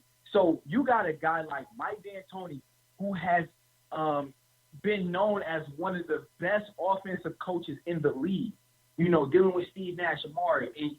And you got Chris Paul in this system where it's clear that Daryl Moore, you know, and everybody in the Rockets organization, that's this type of style in his offense. And Mike D'Antoni took his pride out of it and said, listen, if you think I'm about to tell one of the best mid-range shooters whose mid-range shot is probably better than any other shot that, you know, James Harden can take, X, Y, and Z to take, then you're out of your mind. And that's the thing. Like, now coaches have to somewhat watch what they say. They have to watch how they move. And because these players, like you said, I mean, you said it earlier, LeBron, you said LeBron, you know, it seems as though, like, he's getting coaches. You think these other guys can't? So it's like you got to pick and choose your poison.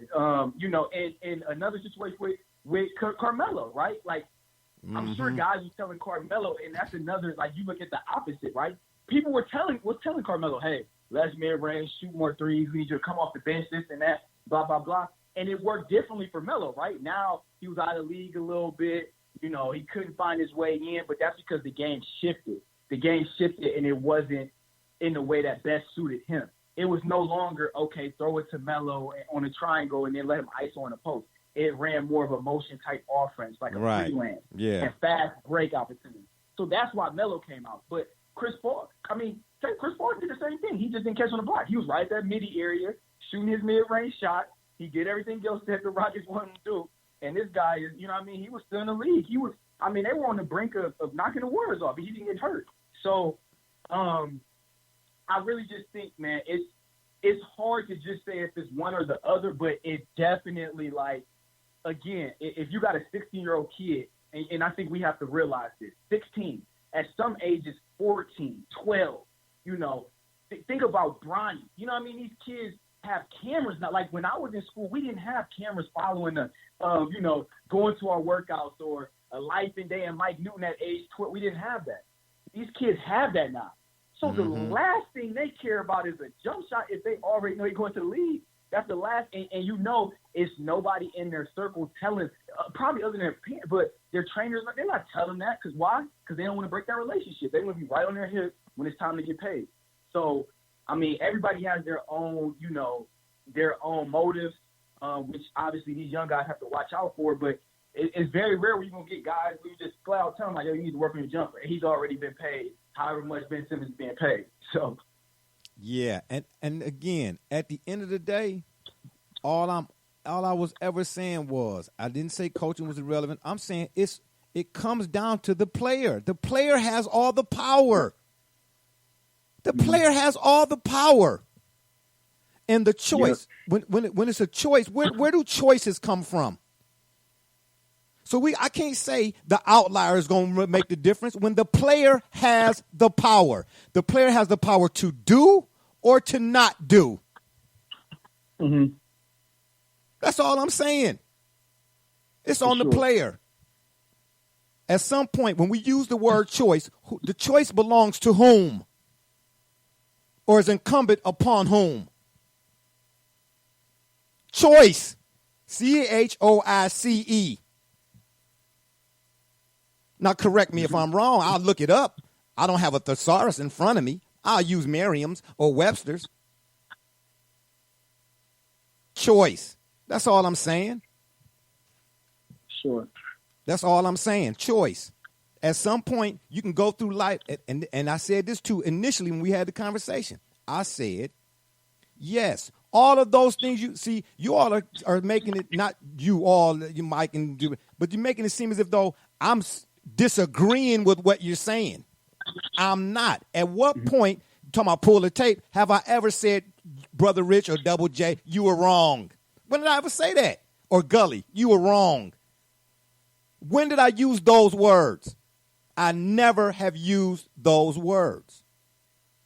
What I'm saying to you is, out of all of those things we've said and all those things we discussed, the choice, again, is a whom. Why do we have words like that? Self, motivated, choice. You said we were wrong February 30th, 2017. You said we were wrong. I think Brother Rich was on the phone when we said it. When I said what? Fact. Oh, please, Brother Rich, you don't fact that. February 30th, 2015. Yeah, that's right. February 30th, 2015. Oh. You said we were wrong. Okay, so make up my mind. Which one is it, 17 or 15? That's it. That's what I'm talking about. That's what I'm talking about. Don't be bringing no hyperboles in here. Anywho, now that we got all that out the way, see, Mike, that's why I was trying to save that question to the end. You see that question took up 22 hours. You see what I'm saying? And then it's not going to ever be over. Not with them three. You know what I'm saying? The three amigos. It's not going to ever be over. But that's okay. I'm an expendable by myself. That's right. Sylvester Stallone, Jace Scruffigan, baby. I want to get your thoughts, Mike, as I mentioned, what 45 minutes ago now, that at the time of our last broadcast last week, I only had the chance to see. We kind of been doing like covering the Last Dance per episode, for instance. Like we did the first two, 3, 4, 5, 6, so on and so forth. Well, at that time last week, I only saw up to episode 9. Mm-hmm. After we did the show, I went back and I watched episode 10, and I said, "Oh wow!" But then when you hit me up the other day, I said, "You know what? I'm gonna back off of this one a little bit. Have Mike on, get Mike's thoughts." So, the last thoughts on The Last Dance, or like I said a little while ago, after the dance. One thing I do want to point out, and this is about Mike, which to me trumps or goes beyond numbers, stats, whatever, measurables, if you would, literally and figuratively. Mark Van Seal, that's Vancil, is the author of the book Rare Air. And he said this about Mike. His gift was not that he could jump high, run fast, or shut up and dribble. Shoot a basketball. His gift was that he, Jordan, of course, was always present. And that was the separator. What do you make of Mr. Van Seal's comments, Mike? Yeah, so I mean, I think for him, what he means by that is just, you know, when Jordan was needed, he showed up, and all the iconic moments, you know, like, you know, you always get this LeBron and Jordan, and, you know, they say, hey, Jordan never lost in the finals, but they say, hey, Jordan's been swept in the first round. I think what he's getting at is, listen, when that moment came, Jordan, he made sure not to fail. You know what I mean? Like, right. He made sure that this moment would be iconic. And, you know, for LeBron, you know, there was some moments where, like, he was on the wrong end of iconic, right? So you think of, you know, Dirk Nowitzki when the Mavericks took out the Heat, or you think of, you Ray know, for Austin. Like, it's the Magic, you know what I mean, where LeBron was not, and it was an iconic moment for his career where you look at it and you're like, man. But for Jordan, I just feel like, again, when it was time to step up, he was there. And being present just meaning when that moment came, he didn't shy away from it, right? Like, that's what he lived for. That's what he breathed for. That's what he wanted. He was waiting for those moments to show why he was the man. And I think the whole GOAT debate, it's just a tough one. And just because, like you said, if you take the numbers out, then of course people are gonna say Jordan. You know what I mean? He's the first to do it. Right. He's the first to do it. And when I say that, I mean, you know, from literally eliminating how many legends. I mean, I need about 5 hands from receiving a ring. You know what I mean? Yeah. And then you go to off the court. He was doing what LeBron's doing now before LeBron. You know what I mean? Space Jam, shoes. He's retroing shoes. Now he owns a franchise. You know what I mean? Like, he's still at it. So it's like he was the first to do all this. Like, he kind of laid the groundwork down, and then LeBron finished the job. Okay. If that makes sense. Like, okay. So Jordan, I think at the time wasn't able. Like, guys are like, well, Jordan didn't get pimping paid, like, but LeBron gets everybody paid.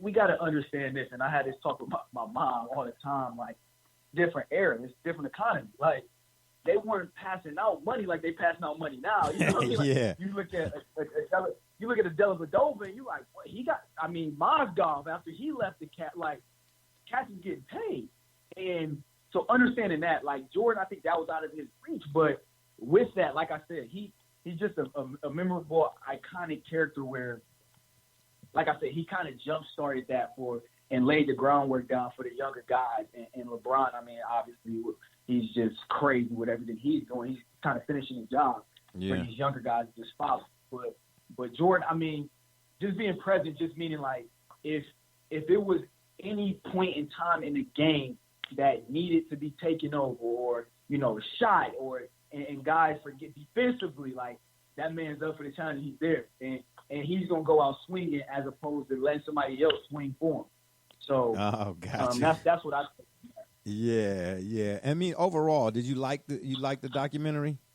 You probably ain't even had time to watch it all, did you? I had a little bit of time to watch it. I do. I mean, it gives you a better outlook on who he was as a person, and I think for him to, you know, really be vulnerable and show guys and speak, because, like, let's think about this before the Last Dance. How often do we hear Jordan actually speak about you know, his time with the Bulls or his GOAT? Like, Jordan's been kind of quiet. You know what I mean? Like, you will hear the LeBrons and Kobe's, but Jordan hasn't really said much. So for him to be so vulnerable and put himself out there in front of everyone, knowing how demanding this was, and obviously it was strategic, because I know he was holding that in his back pocket, but for a time like this, but I mean, what better time than now, too, where he knows he has everyone's attention. Everyone's attention, so, calculated, huh? I mean, but very calculated. Yeah. And but it was great just to be able to see all the different characters too, like, you know, and it just felt like almost like a soap opera. You know what I mean? Like, you got Dennis Rodman wilding out, and I already watched his 30 for 30, so I knew how he was. But you got Dennis Rodman, you got Scottie Pippen, then you got, you know what I mean, Steve Kerr talking about the fights in practice. Then, you know, Karl Malone, you know, Karl Malone rejects the invite, but then he's popping up on my Twitter feed 2 years ago. He had an interview. What do I got to say about Mike? Then B. Russell also declined. So it's like so many different factors where you still got the OGs. Honestly, and to keep it real with you, they still low key heard about it. You know what I mean? Yeah. Like you got the glove talking his talk, Yeah. and then Jordan reply like it's almost like, man, we need all these guys in the big three. Like we got to settle it out again. So, but no, it was great, man. It was great. Yeah, for sure.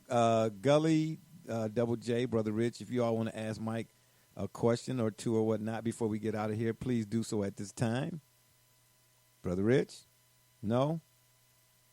I'm enjoying it. I say ditto to everything you said. Ditto to everything you said about MJ and who and what he was. Yeah, got you. Double. Did it change your mind as far as, or first of all, do you think that Michael Jordan is the GOAT? Man, so I had to talk to my boy yesterday. So it's two different.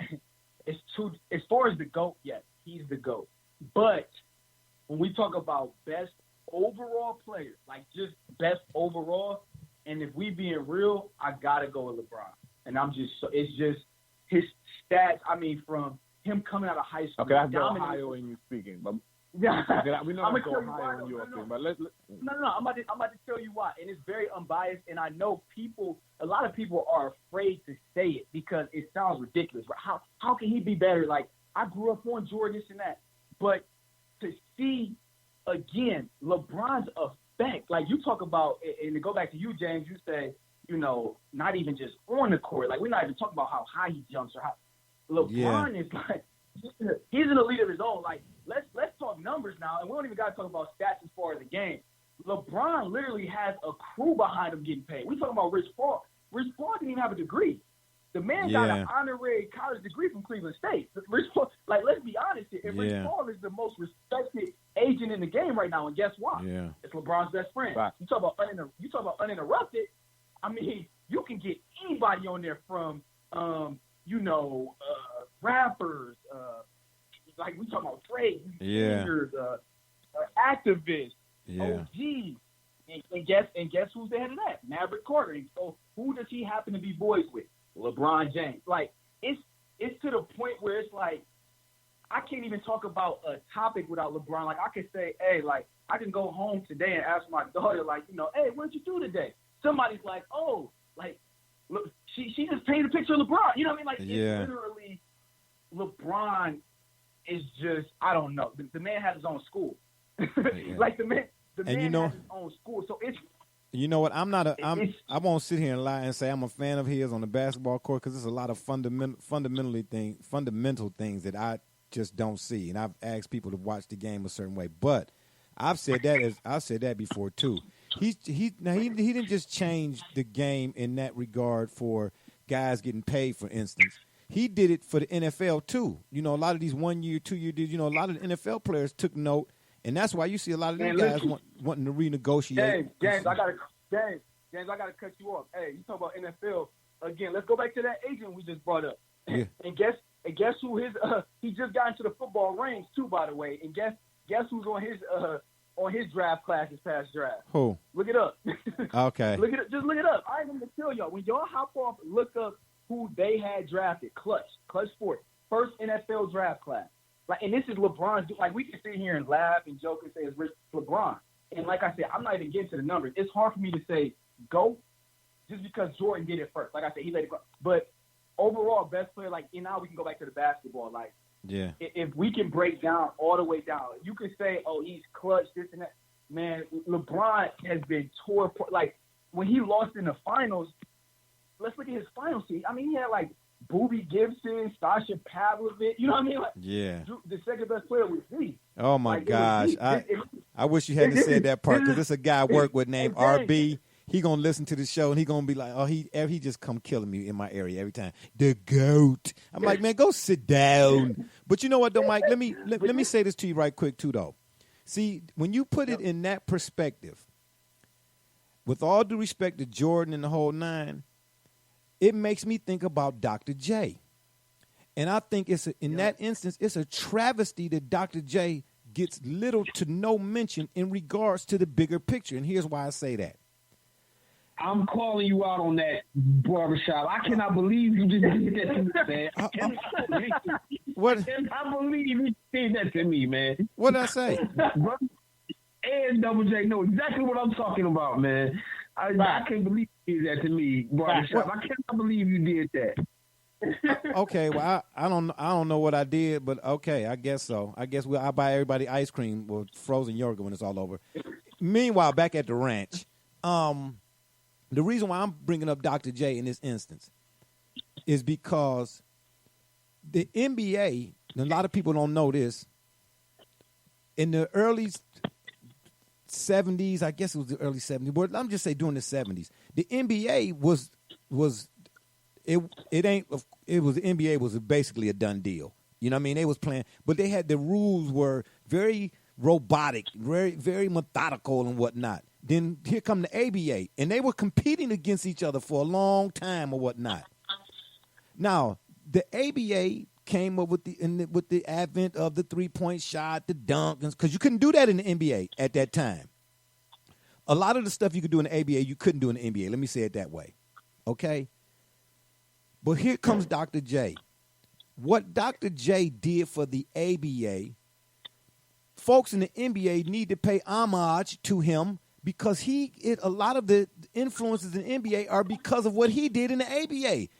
It wouldn't have been no merger because the monies were not there for a merger. Doc had a whole, that's what I'm talking about in the grand scheme. I just find it, I'm baffled why Doc don't get no mention in regards to when it comes to these other categories or whatnot. When we talk about these other players, Doc was all of that and then some. You feel what I'm saying? Well, by the time he got to Philly, you know what I mean, he was basically on the downside of his career or whatnot. You know what I mean? But he was selling out ABA games in other arenas because people wanted to see him. And then when you let me ask you. Go ahead. My bad. I didn't mean to cut you off. Let me ask you guys a question real fast. I got a question for you guys. So, when you look at where basketball has translated to now, right? So before you had a guy like Hakeem Olajuwon, right? However tall he was, or even a Shaq, or a more traditional post. And now today you see a Kevin Durant, right? So when ranking these guys, how much do you take into consideration how the game has changed? So how would a and not a biased opinion, but how would a Larry Bird be in today's game, or how would a KD be in their game? You know what I mean? At this point in time, how would LeBron be in? You know what I mean? A Julius Erving era, and how would Julius Erving be in our era right now? And see, for me, Mike, that's hard to say because I don't like rankings. Number one, I don't do the ranking thing, top 5, top 10, and all of that. They're too subjective. And then as far as who would do what in what era, I'm gonna say, because you heard what Bill Russell said about Mike. Mike didn't play. The league was basically trash when Mike played. That's what Bill Russell was lightweight saying, not in those words, but okay. I can only go off of, and that for the second part of that, based off what I saw. I think, and what I see now, the league back then, if we want to call it the Jordan era, 85, mid-'80s to early 2000s or whatever the case may be, Kobe and all of that, rest his soul, it was more physical. And I can't speak to the 60s and the early 70s because I was still young. I was watching it, early 70s, and I didn't understand what I was watching. But once I start understanding what I was watching, I think that era with Larry Johnson and Zoe and all of them and Dikembe and all that, I think it was more physical then. And guys had to do more to score or to get whatever they was getting, you know what I mean? And the whole 82-game season and so on and so forth. But I don't, it's hard for me to do the ranking thing and who would do what and what not in this era. But I will say for Larry Bird, I think Larry Bird will be eaten. For a guy to come out and say, I'm going to play this team with my left hand and I'm not going to use my right hand because I'm saving it for 2 nights later for the Lakers, that's cold-blooded. And then in that game against Portland, and as a matter of fact, I think he did it against the Hawks too. Did the same thing, you know what I'm saying? But that game against Portland, he had what, 99, 99, and 95 or something crazy. You know what I'm trying to tell you? Consider though the mental. It's about the mental part of the game that that translate the mental part and the other intangible, which would be like your effort and whatnot. Larry Bird in his day wasn't the most athletic. So when everyone likes to make the, Jordan played against plumbers and substitute teachers and all that. Yeah, now that's disrespectful. Play on the fact that guys aren't nearly as athletic today, aren't nearly as athletic in the 80s and 90s even as they are today. Larry Bird wasn't athletic even in the 80s, but he excelled so well where guys were definitely much more athletic, they, even at small forward. I mean, you had your Dominique, you had your Scotties, you had, you Michael had your Cooper, other players Michael there. Cooper, two guard. He still mentally was so far ahead in terms of how he thought about the game and how you need players to play. Definitely, I think that's translatable. I think all of it is translatable. So when we talk about guys from the 80s and the 70s playing against now, let's assume that if we took what they did then and took their athleticism and applied 21st century science in terms of weight training and conditioning. Let's bring that player into the future. If we're going to bring players now, we're going to have them hop in the time machine and go back, and then we can make that. Hypothetical make more sense. Good point. Yeah. That's a good point. Yeah. Double J, you had something you want to say? Who was that? Or was it Brother Rich? Double That J. was Double J, I think. Oh, yeah. Double J, you still there? Of course. Yeah, I like what Gully's pointing out here is that there's some technological advancements in what we have, whether that's technology, recovery equipment, etc., that can improve the abilities of today's players that naturally you would hope no different than if you were to race a 1968 Mustang versus today's, where, at first glance you would dust one versus the other. The difference here in terms of athletic ability is far more different to judge, where I will give the advantage to the players of yesteryear is that the physicality of today's game has gone down substantially, which bodes well for them, and they were already incredibly efficient, and their defensive ability was at a higher level than today's, so there was already some actual advantages to how they just approach the game versus how our athletes presently today do. And you know what, Mike? Let me point something out, because I gotta, and I'm glad we kind of lightweight on this subject. If y'all will bear with me here for a second, because I wrote a few things down. I got to get back to Jay Billis. I sent him this tweet here. Excuse me as I'm rumbling through some paperwork here. I didn't know he was going to come to this. Brother Rich, did you want to ask Mike something as well, or no? Well, I wanted to respond while you're looking for that. Okay, to go ahead. Your query about the game, and here's my thing with that. I never really understand that argument. And here's why. When James Naismith invented this game, it's played the same way today that it was on the same court, same size, rim is the same height, ball is pretty much about the same. And in the time we've all been watching this thing called basketball, at a point in time, every human being on the planet agreed that there was never anyone that we saw play the game with as much grace, as much finesse, and as much passion as one Michael Jordan. So much so that he changed the entire culture. That he looked to the world like he was floating on air. We called him Air Jordan. He began to be referred to by just MJ. This is a different creature we're talking about here. I don't understand how in today's NBA, when you say they were playing against butlers and plumbers, but they were actually playing against men. Those were men. These are little, spoiled, immature, rich kids who grew up in the suburbs, who were driven every weekend out of town, who don't really have the drive and the finesse. Yes, they're making more money. More money. LeBron is the best NBA professional. It's his league.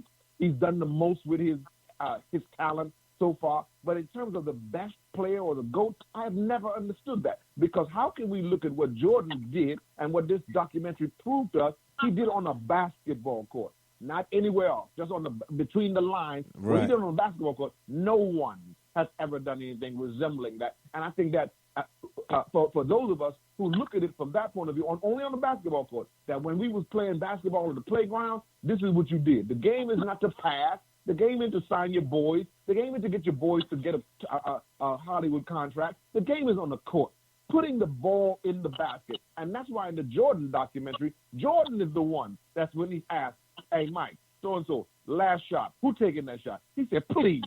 Was it me? Yeah. Because that's the game, putting the ball in the basket. Yeah. You see? We know it's your guy, you Ohio guy. We know that guy. His documentary is going to be called The Last Pass. Because he gonna make the right pass. No. And yeah. No, stop. So that's why, but that's why I said when we talk about the best overall player, you can't be mad at a guy who makes the right play. I mean, I think that's why you have 5 guys out there. Now, if the NBA was playing 1-on-1, then cool. But you got 4 of the guys out there. So if somebody's gonna dub down on me and I'm LeBron James, I mean, that's the correct pass. But I want to read something to you. How close is LeBron to Jordan's master level? He's right there, is what Scottie Pippen has to say. But So Mike, somebody who actually Scottie Pippen is confused. Scottie Pippen is confused. Yeah, He's Mike, confused every other week. Let me. Who's it going? And now, who's look. So Yeah. before, listen. Scottie Pippen has had a chance to watch LeBron develop. Before, you're right. Scottie Pippen there's no way he catches him, right? 2017, 2018, what? Go talk. Now we're here in 2020, and LeBron has done everything he has done.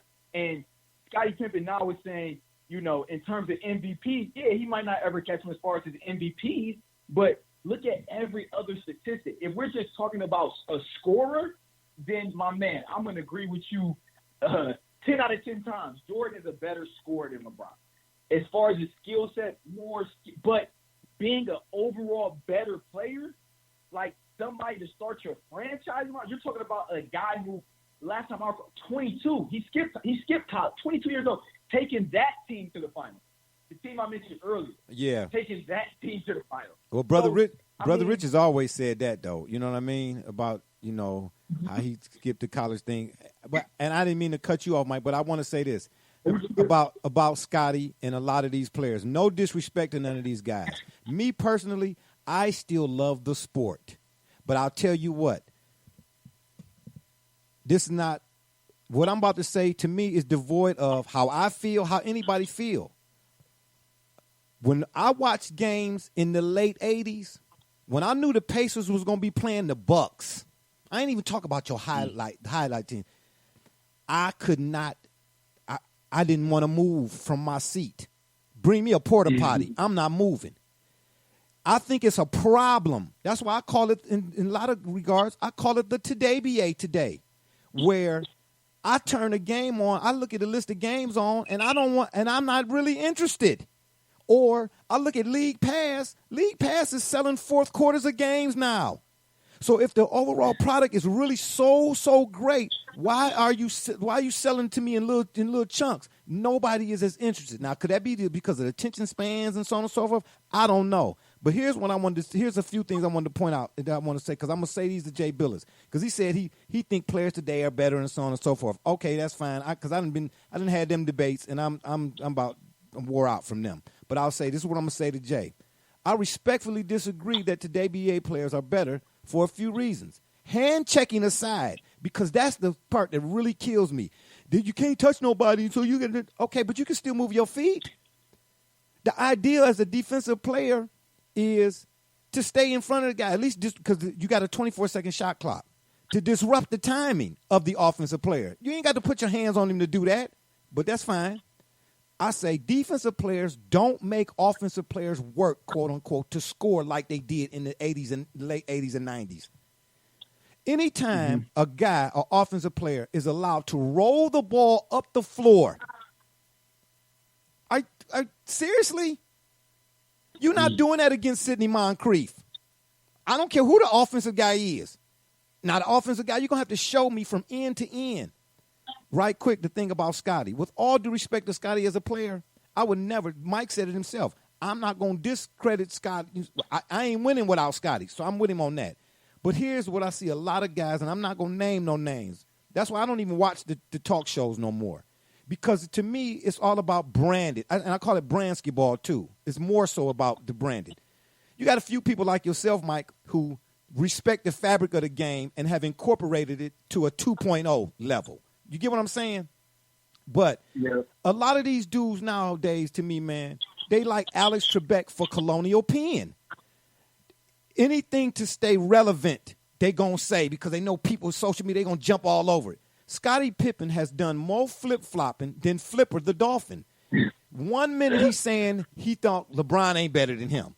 Then he say LeBron ain't better than Jordan. But then Jordan ain't better than. So I'm like, man, I wish you would make up my mind. Now you got Kendrick Perkins. I said I wasn't going to say no name, excuse me. Then you got a lot of other cats. Okay, that's fine and all dandy.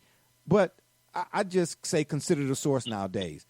I don't know if it's a fear of obscurity or what. I don't know. But a lot of guys, it's too many things are changing. They like Mel Kiper and his whatever that little draft thing him and Todd McShay do every, you know what I'm saying? If you like a guy at the beginning of the season, how come that same guy ain't that guy at the end of the season? I just don't get that. Too many drafts, whatever they do, mock drafts. You got 12 versions of a mock draft? Seriously? But anyway, number 2, too many wasted offensive possessions. Me and Khalil was sitting down watching the game. We was watching Sacramento and no, it wasn't Sacramento. No, my bad. It was Toronto and Philly, I think. 3 minutes and 38 seconds into the game is when the first basket was made from either team. Soon as they get the ball on the tip off, they come down, jack a 3, bonk. The other team come down, jack a 3, bonk. I said, man, they're gonna have to have more. They're gonna have to have some new rims because these rims about to be done for before we get to the second quarter. Guys come down 1-on-5 and shoot. It's the threes volume. The dudes at my job swearing down. They counting points per game. I said that one slice of pie don't make the whole pie. Man, he averaged 40, 40, and 40, and 40. I said he better. He took 100, 100, and 100. There ain't no efficiency no more. And then 4. And I know you do different, Mike. And I ain't saying it to placate or nothing. I watched you up at Padua. Me and Khalil sitting on the side. I said, hey, I didn't know you at the time. I said, I don't know who that guy is, but he dangerous. You get what I'm trying to tell you? So I already know it. But how many offensive players in the today BA, and this ain't no disrespect, it's not. I'm just calling it like I see it. How many players offensively follow their own shot? And then none. And then for the most part, the post guys who do play in and around the basket, here's what I told Khalil to do, man. And listen, he did it, Mike, and he came back to me with his mouth open. I said, look, man, when you're watching a game in the NBA, for the most part, I want you to put the mute button on. I tell everybody to do this. Put the mute on so it eliminates the distractions from the announcers, the fans, the cannons, and all that other stuff going off. And focus. I said, when the ball goes up, find your favorite player, whoever he is, and look at his feet, just for a quarter.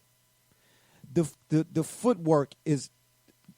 This guys travel so much they don't even call it no more. You understand what I'm saying? And I'm not this is not to discredit because I still love watching it. I love the sport. I do love the sport. And I say again, lastly, the overall style of play. I'm not going to use this word. I call it horrendous. How many Today BA games have you watched and both teams go 3 or 4 minute stretches without scoring? The shot selection is not that great, but it's the speed and the pageantry and all of that and the dunks and all of that. That's what keeps drawing you in. That don't mean ain't no skilled players in the NBA today. That don't mean that. All I'm saying all those things for is for people who say this one was better than that one. Can we stop doing that? Can we please stop doing that? That's all I'm asking. Because if you're going to say, well, this guy, and I tell guys, just because a guy's your favorite player, that don't mean he the best ever. That really irks me. 1 minute they did a top 50, however many years ago, in 1997. Now it's down to the top 74 and all these top lists. I get it. It's fun to talk about. But but truth be told, man, come on, man. How Larry Bird number 9 on any top 10 list if you're going to do a list? Or am I missing something? Somebody help me out here, please. Number 9. Feel what I'm saying? And then when we do want to have that GOAT conversation, because to me, again, it's just me talking. I ain't saying nobody got to agree with the opinions expressed by Barbershop Jay today, and I don't mean to talk in third person. I'm just saying. I told the guy at the job, I said, man, real talk, man, I don't even see how you can have a GOAT conversation. Oh, man, you got – I said, I just don't. Because I asked everybody that I talked to in the locker room. They say, he the GOAT. I said, wait. Before you come to me with that, what are we basing that on? If you basing it on resumes, then how are Kareem and Russell not even in the conversation? Again, no disrespect to Mike and no disrespect to Bron, no disrespect to Steph. I love Steph Curry too, by the way. And you know what, Mike? I'm gonna pick Steph. You know, a lot of guys, and this is what I don't like. A lot of guys here in Cleveland, they hate Steph Curry. And I say, why? And the reason that they come up with, tell me, oh, you just because you're a Cleveland fan and you mad because the Warriors beat the Cavs. That's all that is. If you don't go back and look at this dude's story at Davidson, who even had an iota or an inkling that he would be what he is now when he was at Davidson, especially with the ankle problems he was having? Nobody knew he was going to be what he is now. Am I lying? He made himself into what he is. How can you, if you say you would, but see, again, we ain't talking to purists no more, Mike. We're talking to folks who get his popularity in pageantry. You feel what I'm saying? Because if you're talking to a hoop head, what you mad at Steph for? Right. That's all I'm saying. You got to respect that man's journey. And you mad at him because his father was in the league? His father ain't got nothing to do with him. And I'm talking, you know, of course his father, you know what I'm saying here.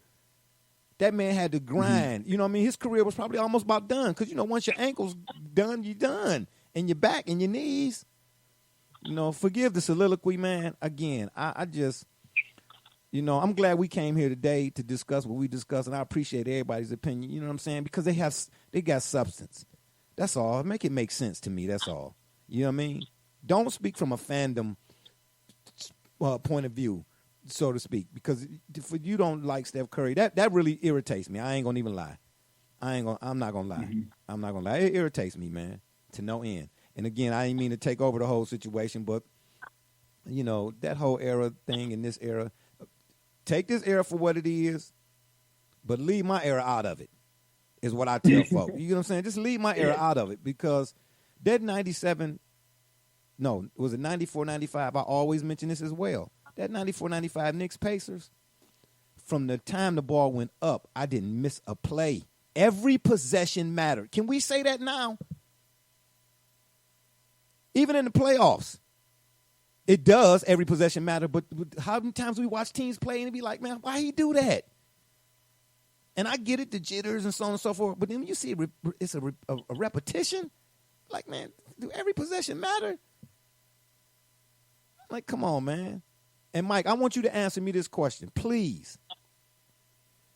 When the Rockets lost to the Warriors, and I know you might have a little bias here or whatnot, you know, with the Warriors or whatnot, but this is just a basketball question. The Rockets had a 15-point lead without Chris Paul. How they lose that game 7, Mike? Now, you don't have to answer if you don't want to. I probably should ask you this. Yeah, okay, yeah. I mean, sometimes you're going to laugh at this. I mean, sometimes the ball just don't bounce the right way. Like, I don't know if you guys remember, but we talk about this. We kind of joke about it with some of the Raptors. I mean, not Raptors, but Rockets coaches. But what about, forget that game. What about the game where, they shot, how many threes you got, 22 or 26? That's what I'm saying, 27. Come on, man. Yeah, that's crazy. But that goes to show, like, that's what they believed in. And they were going out with that type of mindset. That's what got us here this far. And why change now? We've been successful up to this point, so we're going to ride it out. So, yeah. I mean, unfortunately for them, I mean, I really don't have an answer for them. I don't know their game plan. Gotcha. All I can say, they just didn't hit shots. Yeah. Man, do me a favor, man. Tell Steph I said what's happening, man. You know what I'm saying? Let him know Jay got mad respect for him, man, because I watched him at Davidson, And I watched a lot of folks tell me, "Oh, he ain't gonna be nothing." You know, the little light skinned dude. I'm like, man, y'all, man, go ahead on with that, man. Go ahead on with that. So when he got to the league and got his wheels together and started torching dudes, I was like, yeah, what, yeah. And everybody was holding their hands and ass. Don't cry. You want some French fries to go? Huh? You want some French fries? Excuse me, to go with that burger? Just quit crying. You know what I mean? Yeah, anyway, my bad, man. I go off on a tangent sometimes. Mike, man, I'm so glad you joined us today, man. This was really, really a good one, as I'm sure my co-hosts are. Double J, Brother Rich, and my man Gully over there on the CO Lumbus side. Man, you're more than welcome to come back anytime that you want to. You just give me a holler, and I promise I'll let you do all the talking. Psych. You know what I'm saying? Yeah. No, guys, I just want to say I really appreciate you. Sorry, what were you gonna say? Oh no, Mike. Just briefly, anytime your players need some motivation, or anytime there's a tryout, by all means, you throw me in there, and I will give them a reality check. See, this is I'd love to hear that, man. I might have to have some guys hop on late at night, man. Hit you up. Yeah, Double J's pretty good gamer, but he don't want none of this. He don't want none of this action on fight night. I'm coming for you, boy. I'm Isaac Frost, baby. I'm coming for you, Double J. Brother Rich, I'm going to need you to be silent right now. I'm making a movie, okay? It's me and Double J today, okay? That's what I said. You know what I mean? Yeah. But, fellas, anybody else want to ask Mike one last one before we get on out of here? No? Yeah, I mean, honestly, I would. Look, you went through what you went through for these last 2 years, because as you've seen from player – and, from your own experiences on an actual court to the 2K side of things, I did want to ask, how this has shaped your perspective on the game and what differences you believe, or maybe not only what differences you've seen, but how it's impacted you on how you view the game and the direction of the league itself moving forward. Okay, so I'm just trying to make sure I got the question right. So how, from going on the court, so basically, like, is there any type of relation in terms of, on the actual court to 2K, and now that I'm in the 2K league, where do I see, like, the direction it's going? Is that what you're asking? Absolutely. Okay. So I definitely think there are things that translate. So as a coach, one of the things that I've seen early on is, having patience. So understanding you're dealing with two different demographics, right? So on a real basketball court, you're dealing with a guy who, is it's personal communication, so it's face-to-face communication. Obviously you can go in the gym with them and work on stuff, right? So I can give them more of a direction. I could be a teacher. I can actually rebound for them. That's the obvious, right? In 2K, you can't really do that. And it goes with discipline too, right? So if a guy disrespects me or he disrespects somebody on the coaching staff, for the Santa Cruz Warriors, then it may be whether it's a fine or, hey, get on the line, whatever the case may be. And obviously in the pros, you don't get as much as that, but you do get some of that. Now, as for 2K, we talk about, making sure your team, you manage guys differently and you manage them, in terms of their personality, how they are as a person. So I'm less likely to say, hey, guys, like, obviously their 2K player can't run suicide. You know what I mean? So what do I do as far as punishment? Maybe a fine, but you really don't want to get into that because we're dealing with kids who are anywhere from 18 to maybe 22. You may have a couple of old heads, but it's really, 18, 22, that range. You don't really have people my age. So you got to be careful with, how much information you feed these 2K players. Just because, again, we talk about the animations and, it was tough for me coming in because I wasn't a big gamer. So I'm trying to bring real life, basketball knowledge and IQ to the video game and merge it. And it's a lot of, backlash and it's a lot of pushback because it's like that won't work, So I may try to run a play and it's like, that won't work because of spacing. Or I tell guys just to cut. And it's not even necessarily to make the pass, but just you watch a 2K game and you see guys just standing in the corner. It's just pick and roll, pick and roll, pick and roll, pick and roll, pick and roll. And I'm telling them, like, it's easy to defend if you don't move because guys just know where you're at, so they can help and run directly back to that spot. But if you just cut, even if the pass is not there, it gives more action. It makes guys move. They can't just ball watch. So just getting them to understand why, some of the basketball analogy I'm trying to bring to the 2K world would work. And once they see it, at least try it. They're like, man, this actually might work. You know what I mean? So just overcoming that. As far as me like doing scouting reports, film sessions, I do that. So that's the same, man. Like when I have a game, so our next game is June 4th, we play the Hawks. I'll watch a series of the Hawks and I'll clip some game film up and I'll, depending on the personnel and players, I'll throw some defensive schemes in there. So it's the same thing, man. I mean, offensively, if we need to throw in a set, I'll do that. Obviously, it's less in the 2K world because it's virtual. It's not the same spacing. It's a video game, so you don't have the actual control like a human does. But I mean, I look at it the same way. Now, in the case of the direction of 2K League, man, I'm very excited, and I happen to get in right at the right time. It's my first year as a head coach, so again, like blessing in disguise for me. I haven't been too affected by COVID-19. I'm sorry for those who have. Like, I'm not insensitive, to the pandemic, but for me, 2K is the only thing that's out right now. So we get ESPN time. Like the other day, Mike Brown got interviewed, and I know Mike Brown's son personally. I played with him in high school, so Mike Brown was on ESPN talking about me and my family. You know what I mean? And just being able to get that kind of recognition and get my name out there is huge. And then on top of that, we're 5-0, so have a good team. I'm in like making proper adjustments. So just being able to get that recognition, and not only for myself but the whole league. Like now people are aware of, okay, this is 2K, and all of us, staff, players, other gamers and streamers, all we want is a fair chance. That's it. So we just want guys to, take a look at 2K and not just base it off of, why would I watch a video game? But hey, I might be interested in it. And if you're not, fine, but at least you gave it a chance. But just being able to hit a different, target market is huge. And I mean, I think the past couple of weeks, just being able to be on ESPN, if you would have said that 2 years ago to the 2K League, I think they would have thought you were nuts. You know what I mean? It would have been like, are you serious? Like, you know what I mean? Like, no way. But it's already made huge strides. And I just think it's going to be even better once we can get back to the stage in New York, and hopefully, we can figure something out with ESPN where they continue to air us even when this pandemic is over with.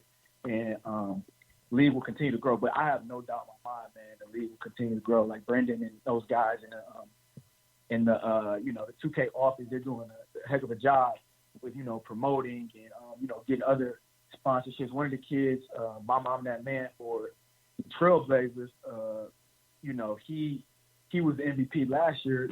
He got the first endorsement deal as a 2K player. Independent endorsement deal. So now these kids are also getting sponsored. You know what I mean? So, I mean, this, again, if you would have told these guys this 2 years ago, they would have thought you were nuts. But the league is definitely going in the right direction. Man, Mike, I want to thank you, man. Some insightful stuff outside of my 28-minute rants. You know what I'm saying? I'm still working on myself. Man, I'm glad that you came on, man. And I'm glad, of course, as always, to my co-host, man. That's what we try to do here, man. We try to add elements that, people otherwise might not get when they're watching the major networks, if you would. And then some stuff that when folk come away with saying, dang, I didn't think of it that way. Maybe give somebody incentive to go look up some stuff and do some research, you know what I mean? And come up with their own, ideas and opinions, if you would. So I want to thank you again, Mike, for being on the show. And on that note, it's been fun, but we got to run. We appreciate y'all for listening. Don't forget to check us out right here on the Spreaker.com network. You go to the search box and you type in The Shop Report. Oh, and while you're there, would you please subscribe? Thank you very much. Or you can check us out on Facebook, Twitter, or wherever you listen to your favorite podcasts. And give us a follow there, too. And don't forget to subscribe to our YouTube channel as well as dropping us your comments, suggestions via email, theshopreport365@gmail.com. And we also, of course, have a website that is functional but still being worked on, theshopreport.com. And if that don't work, Google it. For my mans, be rich. Double J, D Gully, and last but not least, my man Mike Newton on the Bay side, or should I say from the Bay side of Cali. And all those who follow and support us, we say thank you. I'm Barbershop Jay, and you've been listening to the Shop Report. And remember, the next time you want to know what's really going on, man, come to the shop. Walk-ins are always welcome. Holla!